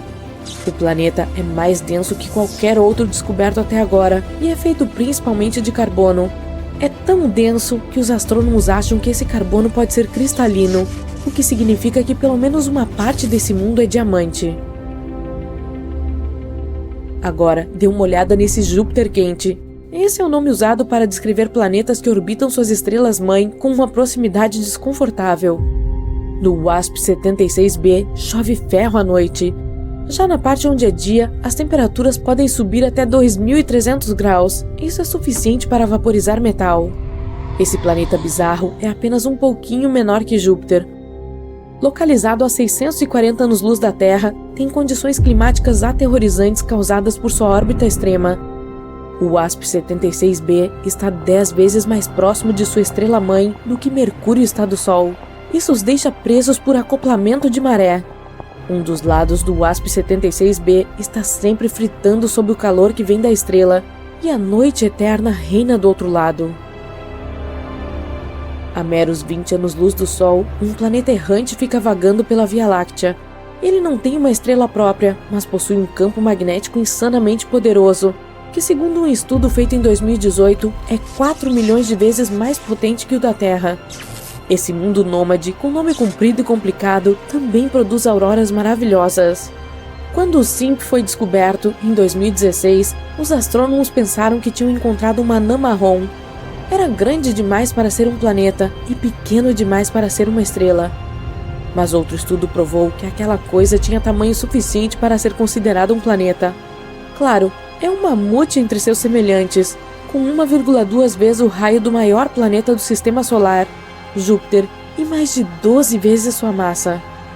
Os astrônomos dizem que o campo magnético excepcionalmente poderoso o ajuda a produzir suas auroras deslumbrantes, mas elas são geradas de um jeito diferente das auroras terrestres.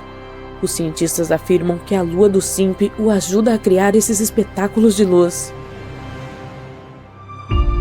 Este aqui é diferente de tudo o que você já viu. Ele geralmente é chamado de Super Saturno ou de Saturno em asteroides. Tudo porque o J1407b tem um enorme sistema de anéis que são 640 vezes maior que os de Saturno. Esse exoplaneta fica a 434 anos-luz de distância da Terra. Trata-se do único mundo conhecido com anéis parecidos com os de Saturno. Se o J1407b estivesse no lugar de seu irmão, seus anéis pareceriam muitas vezes maiores que uma lua cheia. Os astrônomos perceberam um espaço entre os anéis desse planeta. É bem provável que uma exolua do tamanho de Marte esteja orbitando o J1407b em algum lugar desse vão. Se você vivesse nessa lua, teria uma vista incrível toda vez que olhasse para o céu. O Gliese 581c está a 20 anos-luz de distância da Terra, na constelação de Libra, e orbita sua estrela-mãe a uma distância de meros 7% dos 150 milhões de quilômetros que nos separam do Sol. O Gliese 581c está preso por acoplamento de maré à sua estrela. Isso significa que um de seus lados sempre está virado para ela e o outro sempre está mergulhado na escuridão. Na face ensolarada, as temperaturas são incrivelmente altas e o lado escuro é congelado, mas entre essas duas regiões extremas existe uma zona estreita com condições que poderiam sustentar a vida. Agora, que tal visitar um planeta onde pode haver chuva de safiras e rubis? O Hat P7b fica bem longe, a mais de 1000 anos-luz de distância daqui. Em seu lado noturno, a atmosfera contém muito óxido de alumínio, também chamado de corindo, e as pedras desse elemento são safiras e rubis. Os astrônomos acreditam que pode haver poderosas tempestades de rubis e safiras ali, literalmente. É por isso que essas pedras podem estar espalhadas por todo o planeta. Tem também um mundo que come luz. O WASP-12b é um dos exoplanetas mais escuros que conhecemos. Isso porque seu lado iluminado consome a luz em vez de refleti-la de volta para o espaço.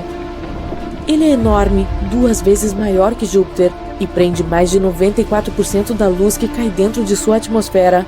Isso pode explicar as temperaturas insanas de lá, 2.500 graus. O WASP-12b viaja tão perto de sua estrela-mãe que completa uma órbita em um dia. Seu lado noturno é 2 vezes mais frio que o diurno, com apenas 1.200 graus. Ameno, né? Mas graças a essa diferença de temperatura, vapor de água e nuvens se formam acima da superfície. E então, redemoinhos de material da superfície superaquecida do WASP-12b respingam em sua estrela. Está vendo aquele exoplaneta magenta e exuberante ali? O Gliese 504b fica na constelação de Virgem. Sua distância para a estrela-mãe é 9 vezes a existente entre o Sol e Júpiter. É um planeta relativamente recém-formado que ainda está brilhando de calor. É isso que faz sua superfície ficar rosada. Já viajamos 20.000 anos-luz e alcançamos uma anã vermelha na constelação de Sagitário. Uma anã vermelha é uma das menores e mais frias estrelas do universo. Distante dela, localiza-se um planeta com outro nome comprido e complicado que nem vou tentar pronunciar.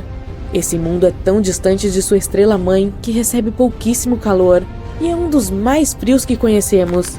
A temperatura de sua superfície fica em cerca de menos 220 graus. É por isso que o planeta inteiro está encapsulado em uma camada grossa de gelo. Se pudesse pisar nessa superfície, você veria nada além de geleiras, planícies vastas, cânions e montanhas de gelo. Mesmo assim, os astrônomos acreditam que pode existir vida nas profundezas dali. O núcleo do planeta pode gerar calor suficiente para derreter um pouco do gelo interno. Se isso for verdade, pode haver um oceano gigante subterrâneo por lá. Imagine voar dentro de uma espaçonave em uma nuvem de asteroides e em alta velocidade. Você desvia de mais outro e depois pisa fundo no acelerador, batendo contra um asteroide em alta velocidade de propósito. Isso é exatamente o que a NASA planeja fazer em um futuro próximo. A missão inteira começou na base da Força Espacial de Vandenberg, na Califórnia, no dia 24 de novembro deste ano. Agora vamos acompanhar como foi o lançamento, passo a passo. O foguete auxiliar Falcon 9 já está na plataforma de lançamento. Ele tem a altura de um prédio de 22 andares ou 11 girafas e consegue levar cerca de 8 toneladas de carga para dentro da órbita. Então daria para transportar um elefante grande para o espaço e a comida dele também. Contagem regressiva. 3, 2, 1, ignição. Há nuvens de fumaça por toda parte e o foguete começa a ganhar altitude. 9 motores estão trabalhando com capacidade máxima para acelerar o foguete. Em seu pico, ele alcança a velocidade 10 vezes maior que a do som. Aí os motores do foguete param, e o primeiro estágio dele se desprende para voltar para a Terra. Poucos segundos depois, o segundo estágio recebe o comando de ignição. Isso aciona um único motor, impulsionando o foguete para mais alto, rumo à órbita. Então, a cápsula de carga se abre e libera a espaçonave DART, sigla para Double Asteroid Redirection Test, ou Teste de Redirecionamento de Asteroide Duplo em português. Assim que é lançada, a espaçonave libera 2 painéis solares gigantes, que converterão a energia solar em elétrica, com o objetivo de abastecer um revolucionário motor movido a íons. Os motores convencionais criam propulsão queimando toneladas de combustível e o ejetando para fora. O foguete em si essencialmente empurra os gases emitidos. O motor a íon não queima combustível. Ele usa um forte campo elétrico para acelerar o gás ionizado. Assim como os foguetes convencionais, ejeta esse gás e cria propulsão ao repeli-lo. E, apesar de produzir menos propulsão, consegue acelerar a espaçonave em velocidades mais altas. Os motores do foguete convencional têm um excelente desempenho. Poderíamos pisar fundo, queimando um monte de combustível, enquanto o movido a íon acelera aos poucos. Mas quando o convencional precisar fazer uma parada para reabastecer, a espaçonave a íon irá disparar à frente dele em velocidades insanas. Então, a DART começa sua jornada de anos. Para se ter uma ideia, uma viagem para Marte levaria cerca de 7 meses. Vamos adiantar 1 ano e... pronto, chegamos! Este é o asteroide Didymos. O ponto mais longínquo de sua órbita fica a 2 unidades astronômicas da nossa estrela. Isso dá 2 distâncias entre a Terra e o Sol. Nesse ponto, o Sol começa a puxar o asteroide para trás, que aí parte para o ponto mais próximo da estrela, uma distância da Terra ao Sol. Ou seja, sua órbita fica muito próxima do nosso planeta. O Didymos fez sua maior aproximação da Terra a uma distância de cerca de 7,8 milhões de quilômetros, 20 vezes mais longe que a órbita da Lua. Ele levaria 770 dias para completar uma revolução, volta ao redor do Sol. Então não é considerado perigoso, mas no futuro se aproximará ainda mais da Terra. E as consequências dessa colisão seriam catastróficas, considerando o tamanho dele. Ele é maior que 2 edifícios Empire State e gira a uma velocidade de rotação de 2 horas e 15 minutos. Então, possui uma tremenda quantidade de energia. Além disso, tem um amiguinho asteroide. É uma pequena pedra de 160 metros de largura, algo como 12 ônibus escolares juntos ou 10 vagões de trem. Seu período orbital, ou seja, o tempo que leva para fazer um círculo completo ao redor de Didymos, é de cerca de 11,9 horas. A NASA acredita que asteroides de até 25 metros de largura certamente se queimarão totalmente ao entrar em nossa atmosfera, por causa da fricção com o ar. Então, não são perigosos. Os que têm entre 25 metros e pouco menos de 1 quilômetro de tamanho não queimarão completamente. Então, poderiam causar danos severos. Já aqueles com mais de 1 quilômetro de tamanho têm o poder de destruir cidades inteiras e até estados. Sendo assim, podemos considerar o Didymos como muito perigoso. Então vamos testar uma forma de nos defendermos dos asteroides, usando impacto cinético. É por isso que enviamos a DART para o espaço. A meta é que nossa espaçonave colida neles. Ela já está se movendo em direção a eles, a 6,5 km por segundo. Nessa velocidade, uma viagem de Nova York a Washington levaria menos de 1 minuto. E cruzar os Estados Unidos de costa a costa demoraria cerca de 10 minutos. O DART está chegando perto. 3 segundos para o impacto. 2, 1. Bum! A espaçonave bate contra o asteroide em alta velocidade. O que você acha que vai acontecer? Ele explode e é reduzido a pedaços? Ou é impulsionado para fora do espaço, como se fosse uma bola de sinuca? Bem, os cientistas acreditam que essa colisão vai reduzir a velocidade desse pequeno objeto espacial em uma fração de porcentagem, mas ainda será suficiente para reduzir seu período orbital em alguns minutos. Aí, nossos telescópios na Terra conseguirão estudar os efeitos da colisão com mais detalhes. E para aprendermos ainda mais, vamos enviar outra espaçonave para Didymos em outra missão. Esta é a Hera, que será lançada em 2024 e tem chegada prevista para 2027. Ela carregará um monte de equipamentos de pesquisa para avaliar os danos que a colisão com a DART causou ao objeto. Quando chegar lá, vai tirar o máximo possível de fotos do pequeno asteroide, incluindo uma nova cratera de impacto. A Hera também estará carregando 2 CubeSats, que são miniaturas de sondas espaciais, menores que uma caixa de sapatos. Ela lançará esses mini-satélites que se aproximarão ainda mais do asteroide e o estudarão por 3 a 6 meses. E no fim da missão, um deles tentará aterrissar na superfície da rocha para aprendermos ainda mais sobre sua composição e estrutura interna. É possível que a Hera também leve um mini-impactador, que terá que causar outra colisão no asteroide. Aí, os cientistas conseguirão avaliar a diferença entre choques de uma espaçonave grande e de uma pequena, e entender como podemos nos defender desses corpos espaciais no futuro. Em tese, não precisamos enviar um foguete gigante para um asteroide perigoso para destruí-lo.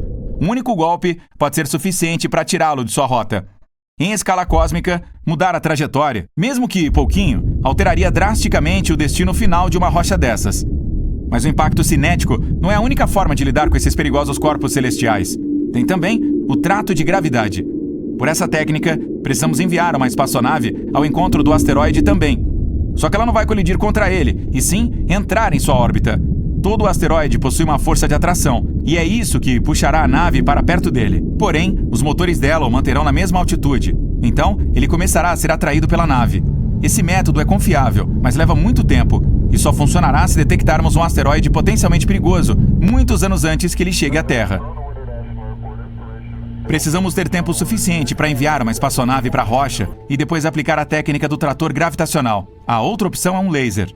Quando o corpo espacial for encontrado, precisamos apontar um laser poderoso em direção a ele. Isso aqueceria determinado ponto dele, fazendo o material evaporar. E é aí que a física entra em ação. O material do asteroide evaporaria para cima, o que o faria se mover para baixo. O processo é parecido com o dos motores do nosso foguete.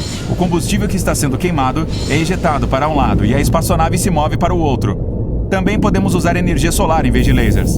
Nesse caso, é preciso construir uma grande estação espacial, que seria equipada com um monte de lupas.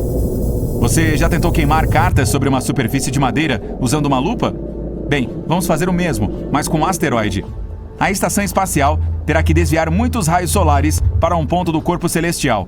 Mais uma vez, o material evapora por causa da alta temperatura, e isso faz a rocha mudar levemente sua trajetória, passando longe do nosso planeta. E que tal o papel alumínio? Isso mesmo, podemos evitar uma colisão usando papel alumínio. Nesse caso, teríamos que embalar o corpo espacial com esse material refletivo. Aí, ele não absorveria nenhum dos raios solares, os refletiria. Isso cria uma pequena pressão sobre a superfície dele. É como se os raios do Sol estivessem empurrando o asteroide, mudando sua trajetória. E a opção não tão óbvia, porém mais confiável, é usar os motores do foguete convencional. Podemos colocar vários motores poderosos no asteroide. Isso criaria propulsão e mudaria a rota dele. E se tivermos motores suficientes, podemos até controlá-lo. Então, quando uma rocha maior surgir no horizonte, podemos ligar os motores e apontar diretamente para ela. Essa colisão pode destruir até uma gigante e pode também ser fonte de um épico show de luzes. A vastidão infinita do universo contém infinitas possibilidades e segredos. E eis uma das perguntas intrigantes: como seria a vida e nós como humanos em outros planetas? Imagine um mundo onde as leis da física, o meio ambiente e as condições são amplamente diferentes daquilo a que estamos acostumados. Como nos adaptaríamos e evoluiríamos para sobreviver nestas novas e estranhas terras? Vamos ver. Mercúrio é o planeta mais próximo do Sol e tem uma atmosfera fina. As temperaturas lá são extremas, com o lado diurno alcançando mais de 420 graus Celsius e o lado noturno caindo para menos 180 graus. Então, o que podemos fazer para sobreviver a essas temperaturas malucas e a radiação solar constante? Talvez possamos nos transformar magicamente em metal. Por exemplo, o titânio e a platina podem tolerar perfeitamente altas temperaturas. Mas falando sério, existe uma opção. Poderíamos nos instalar no subsolo, onde as temperaturas não são tão extremas. Se vivêssemos no subterrâneo, poderíamos evoluir para ter grandes olhos para melhor captar a luz. Poderíamos também evoluir para ter pele mais espessa para nos proteger da radiação intensa. Basicamente, temos duas opções: nos tornarmos de metal ou nos tornarmos toupeiras. Vamos passar para Vênus. Este planeta é extremamente hostil. Antes de tudo, Vênus é conhecido por sua atmosfera espessa, do tipo mais tóxica que seu ex. O planeta inteiro está coberto de dióxido de carbono e sua superfície é absolutamente seca, o que o torna incrivelmente quente. A temperatura média está em torno de 450 graus Celsius, tornando um dos planetas mais quentes do nosso sistema solar. Além disso, não se esqueça da pressão insana. Ficar em pé em Vênus seria como ficar a 900 metros debaixo d'água. Somente micróbios da Terra particularmente resistentes poderiam sobreviver em tais condições. Portanto, se você quiser viver em Vênus, talvez tenha que se tornar um micróbio. Mas, infelizmente, como não somos micróbios, teríamos que usar equipamentos especiais para sobreviver lá. Talvez tivéssemos que desenvolver um exoesqueleto resistente ao calor para nos proteger, bem como obter novos pulmões capazes de filtrar os elementos tóxicos contidos na atmosfera. Vamos falar sobre nosso irmão vermelho favorito, Marte. A primeira mudança perceptível depois de algumas centenas de anos seria seu novo esqueleto. A gravidade em Marte é muito mais fraca do que a da Terra, portanto seus músculos e ossos encolheriam. Para compensar esta diferença, você teria que comer mais e provavelmente começar a ir à academia. Além disso, você teria que se adaptar à baixa pressão atmosférica e a temperaturas mais frias. Você precisa reter o calor, certo? Isso significa que seria necessária uma camada mais grossa de gordura corporal. Desculpem, amigos, mas em Marte podemos engordar mais. Outro motivo para começar a fazer exercícios. Outra grande mudança ocorreria em sua pele. Ela é como uma grande barreira que o protege de coisas nocivas como bactérias, luz ultravioleta, aparência totalmente assustadora e assim por diante. Então, o que aconteceria com ela? Muito provavelmente você ficaria laranja por causa dos carotenoides, um tipo de nutriente que você pode obter de alimentos como cenouras, batatas, tomates e assim por diante. Eles protegem muito bem contra a radiação ultravioleta de Marte. Eles têm apenas um lado negativo. Ao comer muitas abóboras do mercado de agricultores marcianos, você vai gradualmente começar a ficar laranja. Mas talvez não seja tão ruim assim. Talvez a vida em Júpiter fosse mais fácil? Sim. Não tem terra firme lá. Este planeta é composto de hidrogênio e hélio e é referido como um gigante de gás. Você simplesmente flutuaria como em uma enorme nuvem. E mesmo se conseguisse pousar e tentasse caminhar, seria como se você se movesse através de uma névoa super grossa. Então, como evoluiríamos em Júpiter? Primeiramente, poderíamos nos tornar muito maiores em tamanho para suportar as imensas pressões. Em segundo lugar, as flutuações de temperatura de lá são enormes. A superfície é terrivelmente fria e a temperatura sob as camadas externas da atmosfera sobe significativamente. Em terceiro lugar, se você vivesse em Júpiter, não haveria linguagem verbal. Este gigante de gás absorve ondas de rádio, portanto, mesmo se você estivesse falando, ninguém te ouviria. Também não haveria música, portanto não haveria festas. E qual é o objetivo, então? Talvez pudéssemos nos comunicar com a linguagem dos sinais. Mas isso também não é tão simples assim. Júpiter está cheio de ventos selvagens e nuvens de tempestade, então é improvável que você consiga ver alguma coisa. Portanto, mesmo se evoluíssemos lá de alguma forma, parece que nossa vida não seria nada fácil. Antes de pousar em Saturno, você provavelmente gostaria de verificar seus icônicos anéis. Mas você não seria capaz de fazer isso porque os anéis de Saturno consistem de um monte de partículas de gelo voando no espaço. Portanto, seria extremamente difícil aterrissar. Então vamos direto para o planeta em si. A princípio pode parecer que Saturno não é ruim para nós. Algumas camadas desse gigante de gás têm temperaturas bastante agradáveis. Se mergulharmos mais fundo no planeta, ele fica surpreendentemente quente, até menos 3 graus Celsius em sua segunda camada. Esta é uma temperatura média em países como a Suécia e o Canadá. Mas infelizmente esta é apenas uma dessas camadas. O resto do planeta é incrivelmente frio. Portanto, para sobreviver em Saturno, teríamos um grande desafio. Além do frio, teríamos que lidar com um ambiente severo do planeta, incluindo suas intensas tempestades, ventos fortes e radiação. Para nos proteger dessas condições, precisaríamos evoluir para a pele dura novamente, encontrar algum isolamento e assim por diante. O próximo planeta é Urano. Ele tem um ambiente muito diferente da Terra, com temperaturas muito mais frias, falta de uma superfície sólida e uma atmosfera muito diferente. É como outro Júpiter, mas com vibrações azuis. Mas não é tão ruim assim. Há até mesmo água em Urano. O único problema é que o planeta está cheio de amoníaco, aquela coisa desagradável que usamos para a limpeza. Portanto, não se surpreenda se você sentir aquele cheiro desagradável. Além disso, fica incrivelmente frio lá, como um inverno quase interminável. Então, como seria sobreviver em um ambiente tão escuro e árduo? Precisaríamos de uma pele mais espessa novamente para enfrentar temperaturas extremas. E mais uma vez, precisaríamos de olhos maiores para ver melhor em toda esta escuridão. Poderíamos até ter que desenvolver um novo sistema auditivo, como o dos golfinhos. Isso não seria divertido? Vamos passar para Netuno. Se os seres humanos evoluíssem lá, precisariam se adaptar às suas duras condições. Netuno, o oitavo e mais distante planeta do Sol, é outro gigante de gás. A única diferença é que este planeta pode ter um núcleo sólido. Se vivêssemos nesse planeta, precisaríamos flutuar ou nadar em sua atmosfera rica em metano. Também precisaríamos desenvolver brânquias, ou algo parecido para respirar. Basicamente, nos transformaríamos em répteis espaciais ou peixes cósmicos. A gravidade em Netuno é ligeiramente mais forte do que a da Terra, mas ventos fortes dificultam a permanência em um só lugar. Para resistir ao vento, precisaríamos ser muito mais pesados. Mais uma vez, é preciso comer muito e trabalhar os músculos. Sim, tecnicamente não é um planeta, mas nós ainda o amamos e não podemos esquecê-lo. Um mundo pequeno, distante e incrivelmente frio. Plutão é ainda menor que a nossa Lua, e por causa disso quase não há gravidade lá. Seria extremamente difícil ficar sobre ele. Para evitar voar acidentalmente para o espaço exterior enquanto jogássemos futebol, precisaríamos criar uma falsa máquina gravitacional. E se não quisermos nos sentir tontos, precisaríamos desenvolver um sistema nervoso novinho em folha. Mas Plutão não é tão ruim assim. Por exemplo, há água líquida sob a superfície, e até mesmo algumas montanhas geladas. Talvez fosse possível sobreviver lá se tivéssemos algum equipamento da pesada, roupas, suprimentos e... coisas demais. De qualquer forma, desde o calor abrasador de Mercúrio até as temperaturas geladas de Netuno, cada planeta tem um conjunto único de desafios ambientais e oportunidades de evolução. Embora possamos nunca saber verdadeiramente como seriam os seres humanos nesses outros mundos, é excitante considerar as infinitas possibilidades.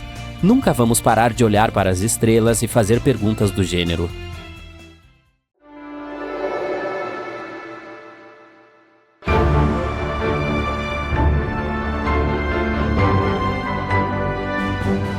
No dia 20 de agosto de 1977, a missão espacial mais ambiciosa decolou da Terra. O objetivo principal da Voyager 2 era estudar de perto o sistema solar exterior. Isso foi possível devido a um raro alinhamento de planetas. A Voyager 2 deveria estudar todos os gigantes gasosos do sistema solar: Júpiter, Saturno, Urano e Netuno. Os astrônomos também esperavam que pudessem encontrar e explorar os limites do sistema solar. Como a Voyager 2 foi construída para viagens interestelares, a sonda foi equipada com uma grande antena de 4 metros de largura. Isso permitiu que a espaçonave enviasse os dados coletados de volta para a Terra. Durante a jornada, a sonda espacial descobriu a 14ª lua de Júpiter. A Voyager 2 foi a única nave espacial a estudar todos os 4 planetas gigantes de perto. Ela foi o primeiro objeto de fabricação humana a voar além de Urano, onde encontrou 2 novos anéis e 10 novas luas. A Voyager 2 também voou por Netuno e registrou sua grande mancha escura, que é uma enorme tempestade giratória no hemisfério sul do planeta. A tempestade é do tamanho da Terra e se move a uma velocidade de 2.400 km por hora. Esses ventos são os mais fortes já registrados em qualquer planeta do Sistema Solar. Na história da exploração espacial, apenas 5 espaçonaves conseguiram deixar a atração gravitacional do Sistema Solar. Elas foram Pioneer 10 e 11, Voyager 1 e 2 e New Horizons. Os humanos lançam milhares de objetos no espaço. Esses objetos superam facilmente a gravidade da Terra, mas o Sol tem cerca de 300 mil vezes a massa do nosso planeta natal. É por isso que a atração gravitacional dele é muito mais difícil de combater. Ainda mais impressionante, a Voyager 2 é o segundo objeto de fabricação humana na história a alcançar o espaço entre as estrelas depois de passar pela heliosfera. Essa é uma bolha de campos magnéticos e partículas produzidas pelo Sol que protege o Sistema Solar. 2 anos após o lançamento, a Voyager 2 começou a transmitir as primeiras imagens de Júpiter. A sonda espacial forneceu aos cientistas informações bastante necessárias sobre Io e Europa, algumas das maiores luas de Júpiter. Em seguida, a missão espacial passou pelo próprio gigante gasoso. A distância entre a espaçonave e o planeta era de cerca de 644 mil quilômetros. Foi quando a sonda percebeu algumas mudanças na forma e na cor da grande mancha vermelha. É um enorme sistema de tempestades de longa duração, como um furacão na Terra, mas muito, muito maior. 2 anos depois, a Voyager 2 chegou em Saturno. Ela descobriu raios e dobras em alguns dos anéis do planeta. Enquanto a espaçonave voava para trás e para cima, passando pelo gigante gasoso, ela passava pelo plano dos anéis de Saturno. Naquela época, a velocidade da Voyager era de cerca de 13 km por segundo. Por vários minutos, a sonda foi atingida por milhares de grãos de poeira do tamanho de um micron. Isso mudou a direção dela, e seus jatos de controle tiveram que disparar muitas vezes para estabilizar o veículo. Depois de explorar Urano e Netuno, a espaçonave rumou para fora do sistema solar. Seus instrumentos foram colocados em modo de baixa potência a fim de economizar energia. Em agosto de 2007, a espaçonave passou pelo choque de terminação. Essa é a fronteira que marca o limite externo da influência do Sol. Aqui, os ventos solares diminuem. No verão de 2013, a sonda atingiu o espaço interestelar. No entanto, quando se trata de enviar e receber sinais no espaço, existem 3 fatores que você deve ter em mente: distância, potência e tempo. Quanto mais longe uma espaçonave está, mais longe um sinal precisa viajar antes de alcançá-la, e mais tempo leva para esse sinal alcançar a espaçonave. E quando finalmente chega lá, está extremamente fraco. Outro problema é que uma vez que a espaçonave é lançada, ela não pode ser atualizada. Ela está literalmente presa à tecnologia com a qual foi equipada. Além disso, espaçonaves como a Voyager 2 são movidas por combustível radioativo.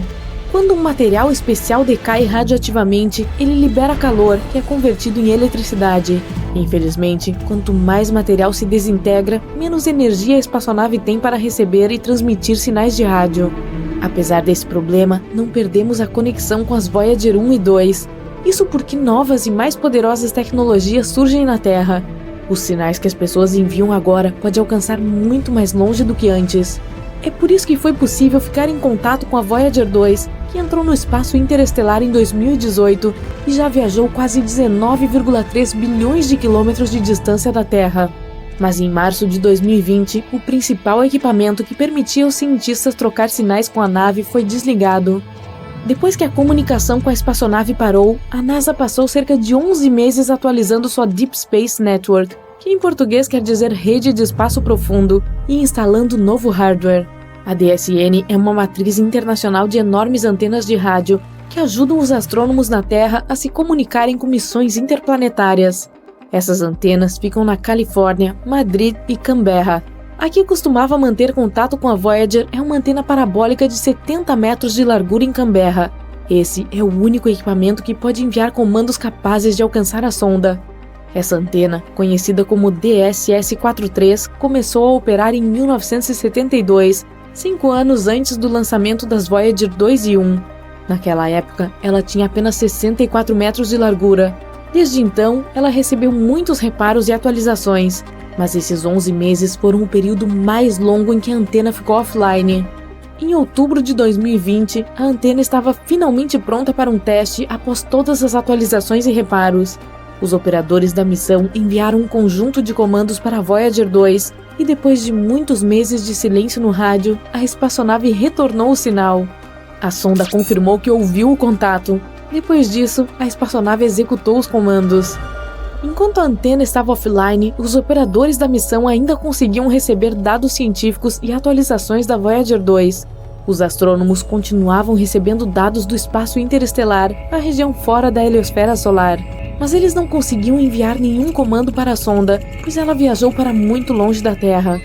A antena atualizada recebeu 2 novos transmissores de rádio, e foi na hora exata. Um dos transmissores, que era usado para se comunicar com a Voyager 2, não havia sido substituído em quase 50 anos. A antena também recebeu novos equipamentos de resfriamento e aquecimento, bem como outros eletrônicos necessários para suportar os transmissores avançados. Uma coisa curiosa sobre a Deep Space Network é que suas antenas de rádio são posicionadas de forma muito precisa. Elas estão distribuídas igualmente ao redor do globo. Dessa forma, quase todas as espaçonaves podem ficar em contato com pelo menos uma instalação o tempo todo, mas a Voyager 2 é uma exceção. Em 1989, ela sobrevoou Tritão, a lua de Netuno. Esse foi o único e mais próximo encontro que as pessoas tiveram com o 8º planeta do Sistema Solar e sua lua. A propósito, Tritão é o maior objeto conhecido que se acredita ter nascido no cinturão de Kuiper. Esse cinturão é um anel em forma de donut ao redor do Sol, repleto de objetos de gelo. A Voyager 2 descobriu o sistema de anéis de Netuno e suas pequenas luas internas. A sonda também coletou muitas informações surpreendentes sobre Tritão. Por exemplo, ficou claro que a Lua é coberta de criovulcões. Em vez de cuspir rocha derretida, esses vulcões cospem gelo composto por água, amônia e metano. Quando a espaçonave New Horizons passou por Plutão mais de 25 anos depois, descobriu o mesmo fenômeno no planeta anão. De qualquer forma, para fazer esse desvio, a Voyager 2 teve que viajar pelo polo norte do gigante gasoso. Mas isso mudou a trajetória da sonda, desviando-a para o sul em relação aos planos dos planetas. Desde então, a Voyager 2 tem se movido nessa direção. E agora, a espaçonave está tão longe que está fora do alcance das antenas de rádio no hemisfério norte, aquelas em Madrid, na Califórnia. Isso torna a DSS-43, localizada no hemisfério sul, a única antena poderosa o suficiente para transmitir a frequência certa para enviar comandos para a Voyager 2. A Voyager 1, a gêmea da sonda de viagem rápida, não mudou sua trajetória. Depois de passar por Saturno, tomou um caminho diferente. É por isso que agora ela pode se comunicar facilmente com as duas instalações no hemisfério norte. A atualização pela qual o complexo de comunicação de espaço profundo de Canberra passou também pode beneficiar outras missões espaciais. Por exemplo, o astromóvel Mars Perseverance, que pousou no planeta vermelho em 18 de fevereiro de 2021. A antena também será crucial para explorar outros planetas e a Lua. É normal que os planetas fiquem um pouco inclinados para o lado. A inclinação da Terra é de 23 graus, e é por isso que temos as estações. É verão quando a parte do mundo onde você está fica mais próxima do Sol. Também funciona da maneira oposta. É inverno quando você está na parte mais afastada dele. No entanto, Urano está inclinado mais do que o normal. Encontra-se em um ângulo de 98 graus, o que tem um enorme efeito em suas estações. Cada estação lá leva 21 anos para terminar. Algo para pensar na próxima vez que reclamarmos que o inverno parece durar para sempre. Aqui na Terra, medimos distâncias em minutos e horas, talvez até dias. Leva 10 minutos para caminhar até a casa do seu melhor amigo, ou 15 minutos para dirigir até o seu café favorito. Mas no espaço é diferente. É vasto, o que significa que medimos quanto tempo leva para chegar a um certo ponto em anos, ou, na maioria dos casos, anos-luz. Então, se um dia você quiser caminhar até a Lua, seriam necessários 9 anos para percorrer os 385 mil quilômetros. Talvez você queira dar um passeio até a estrela mais próxima, Próxima Centauri. Se você mantiver o pé no fundo a uma velocidade constante de 113 km por hora, chegará lá em cerca de 356 bilhões de horas, ou cerca de 40,5 milhões de anos. Confie em mim, depois dos primeiros 20 milhões de anos, você estaria se perguntando por que ir até lá. Marte contém o maior vale que descobrimos até agora, Valles Marineris. É um sistema bastante impressionante de canyons de 4.000 quilômetros de comprimento. Isso é 5 vezes mais do que o Grand Canyon. Pesquisadores o detectaram pela primeira vez na década de 1970. Um banco de vulcões localizado do outro lado da cordilheira do Canyon provavelmente ajudou a formar este vale. Ainda não descobrimos um planeta completamente feito de diamantes, mas em alguns planetas, na verdade, chove diamantes.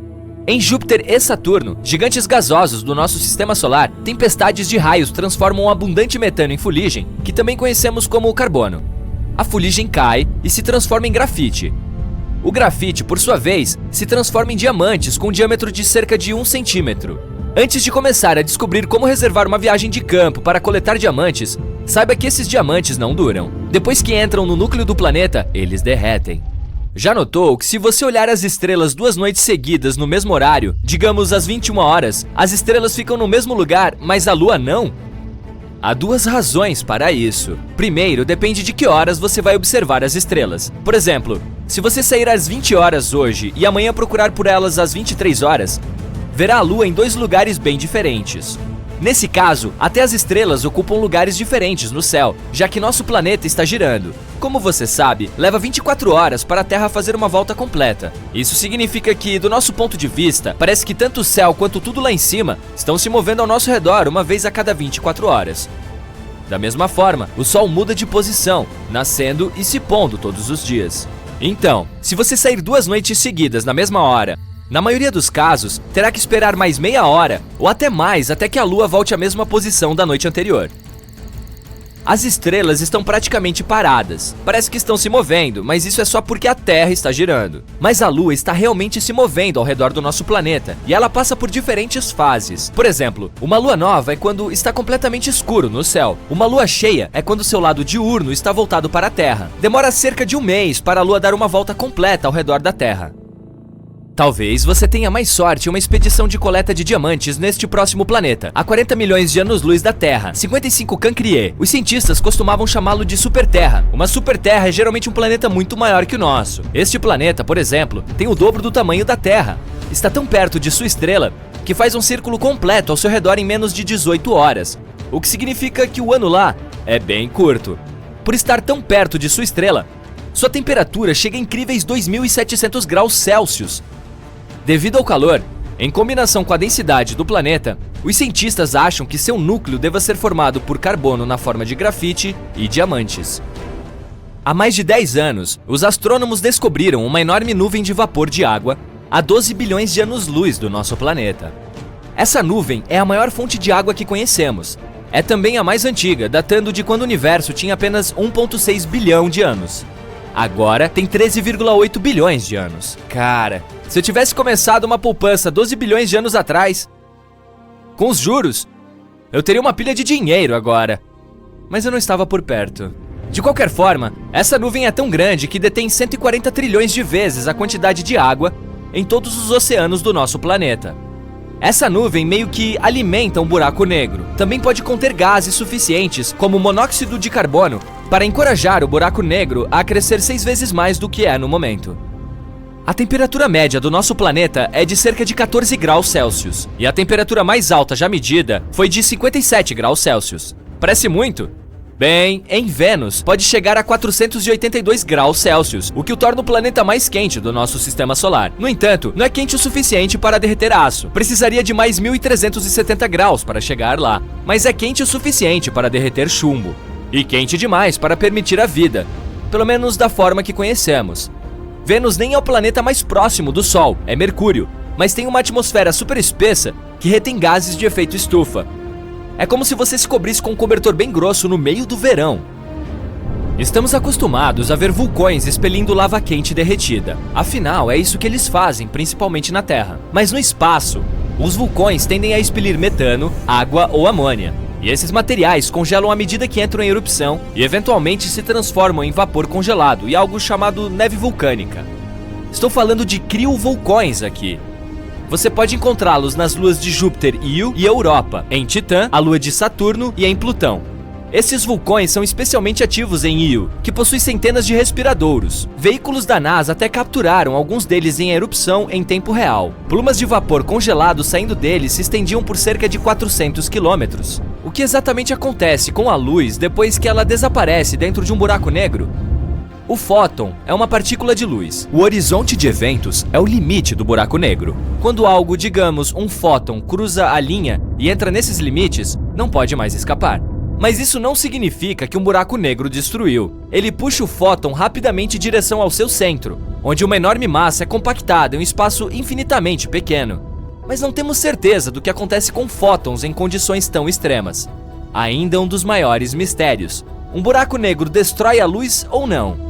Saturno tem 82 luas que conhecemos, 53 confirmadas e mais 29 que ainda estão na lista de espera para serem confirmadas como luas reais antes de receberem nomes oficiais. E uma de suas luas mais legais pode ser um pedaço de rocha de 1.470 km de largura, chamada Jápeto. É escura de um lado e clara do outro. Sua metade mais clara é 20 vezes mais reflexiva que a outra. Como se viu, o lado brilhante é o gelo, o lado escuro é um pouco mais complicado. Uma teoria diz que é escuro por causa de partículas vindas de outra lua, a chamada Feb. Outra teoria diz que pode ser devido ao calor. Como a lua está girando muito lentamente, seu material escuro está absorvendo o calor, o que a torna ainda mais escura. Quão grande você acha que um buraco negro pode se tornar? Em teoria, não podemos encontrar um limite para sua massa. Mas os astrônomos acreditam que os buracos negros ultramassivos, o MBHs, localizados nos núcleos de certas galáxias, têm, em sua maioria, até 10 bilhões de massas solares. Recentemente, eles até descobriram que esses UMBHs fisicamente não podem crescer muito mais do que isso, porque nesse caso, começariam a romper os discos de acreção que os alimentam. Dessa forma, eles meio que encheriam a fonte do novo material. A maioria das pessoas imagina o universo com uma cor entre água marinha e turquesa pálida. Até mesmo alguns pesquisadores pensaram que era assim. Se conseguiu determinar a cor cósmica, combinando a luz de mais de 200 mil galáxias dentro de 2 bilhões de anos-luz do nosso planeta. Mas a cor real é mais próxima do bege, Os pesquisadores entenderam tudo errado porque havia um bug no software.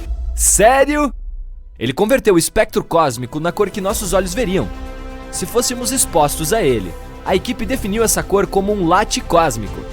Faça uma dose dupla para mim, com baixo teor de gordura e para levar, por favor.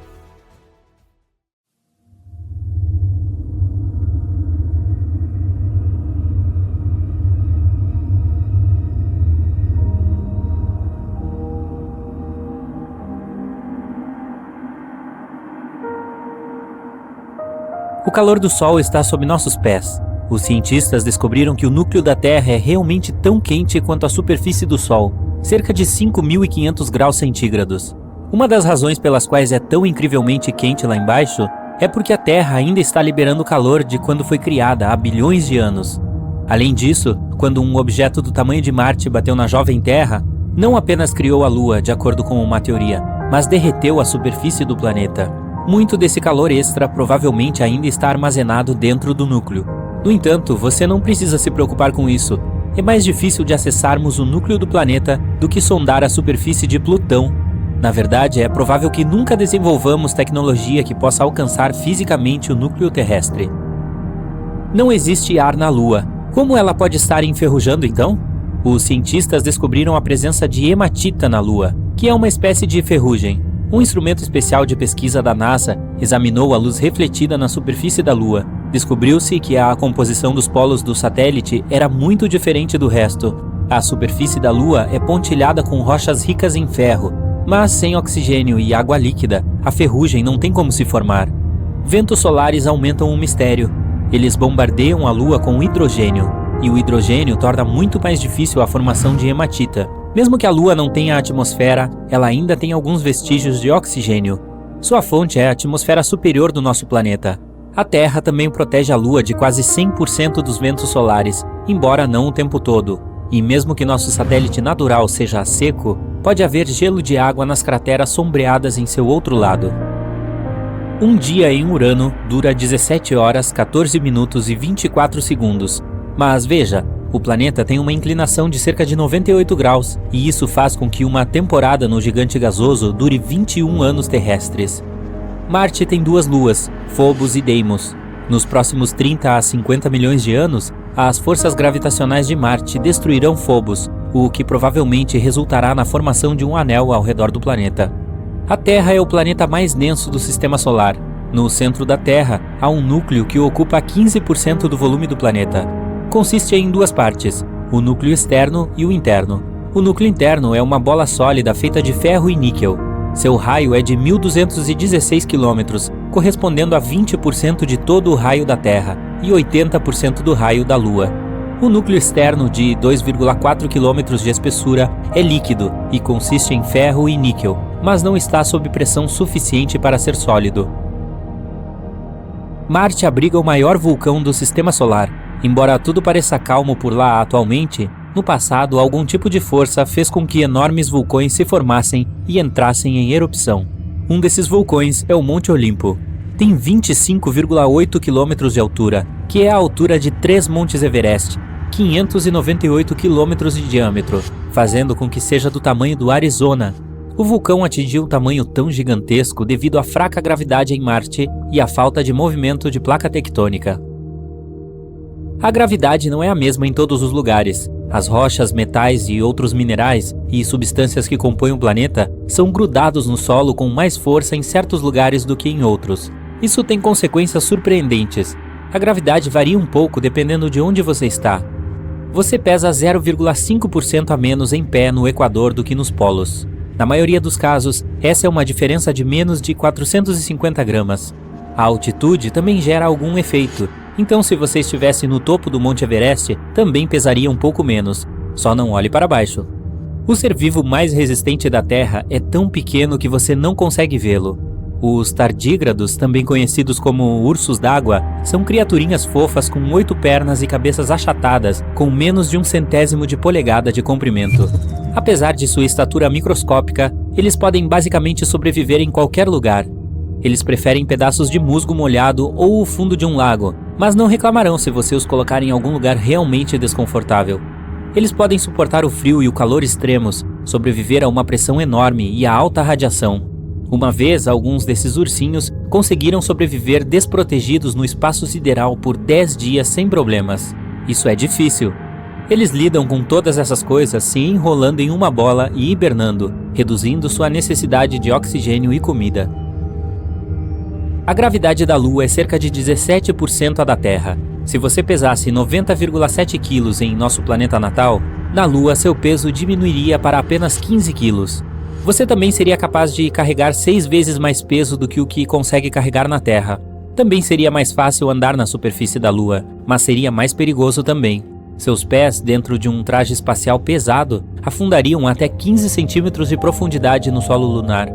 Agora, vamos imaginar que você decidiu ignorar o tedioso processo de caminhar e saiu pulando pelo ar. Provavelmente você perderia o controle de seus pulos rapidamente. Além disso, a superfície da Lua está repleta de crateras profundas. Seria uma façanha evitar todas elas.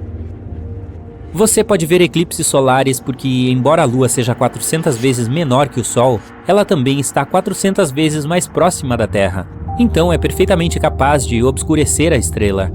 Em 50 milhões de anos, eu não estarei mais por perto, a Lua não será capaz de bloquear completamente o Sol devido à mudança de órbita do satélite. Um traje espacial completo da NASA custa inacreditáveis 12 milhões de dólares. Sim, eu consigo acreditar nisso. 70% dessa quantia elevada é para um módulo de controle e mochila.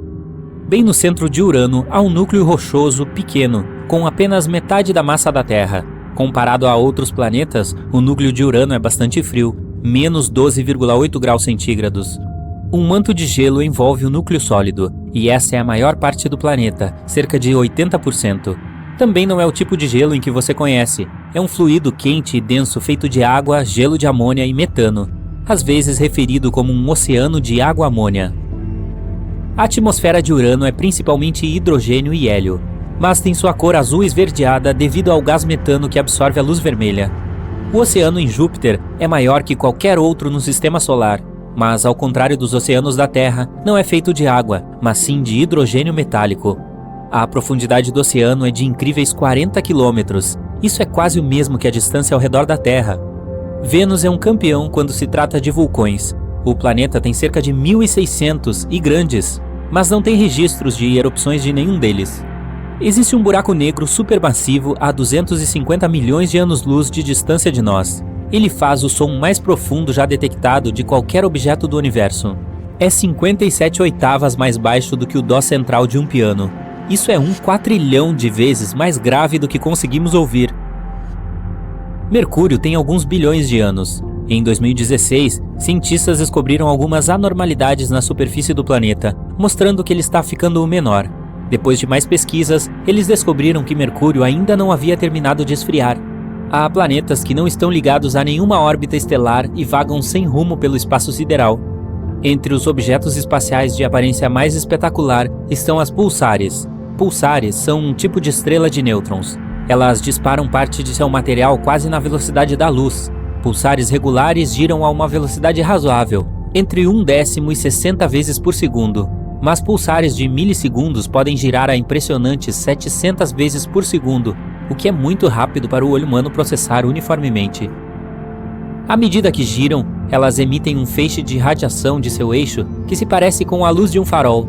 Os astrônomos podem notar pulsares quando elas estão voltadas para a Terra, já que, do nosso planeta, elas parecem uma luz brilhando. Quando a luz brilha para outro lado, a pulsar não pode ser vista. Nosso Sol é incrivelmente enorme. Quer uma prova? 99,86% de toda a massa no sistema solar é a massa do Sol, em particular o hidrogênio e o hélio de que ele é feito. Os 0,14% restantes são principalmente a massa dos 8 planetas do sistema solar. Os anéis de Saturno são muito finos em comparação com o seu tamanho. Se você tivesse um modelo em escala do planeta com 90% de largura, os anéis seriam 10.000 vezes mais finos do que uma lâmina de barbear. Embora Vênus seja o planeta mais quente do nosso sistema solar, ele ainda tem neve, mas não é exatamente como você espera. Neva metais e chove ácido. Não é um ótimo local de férias.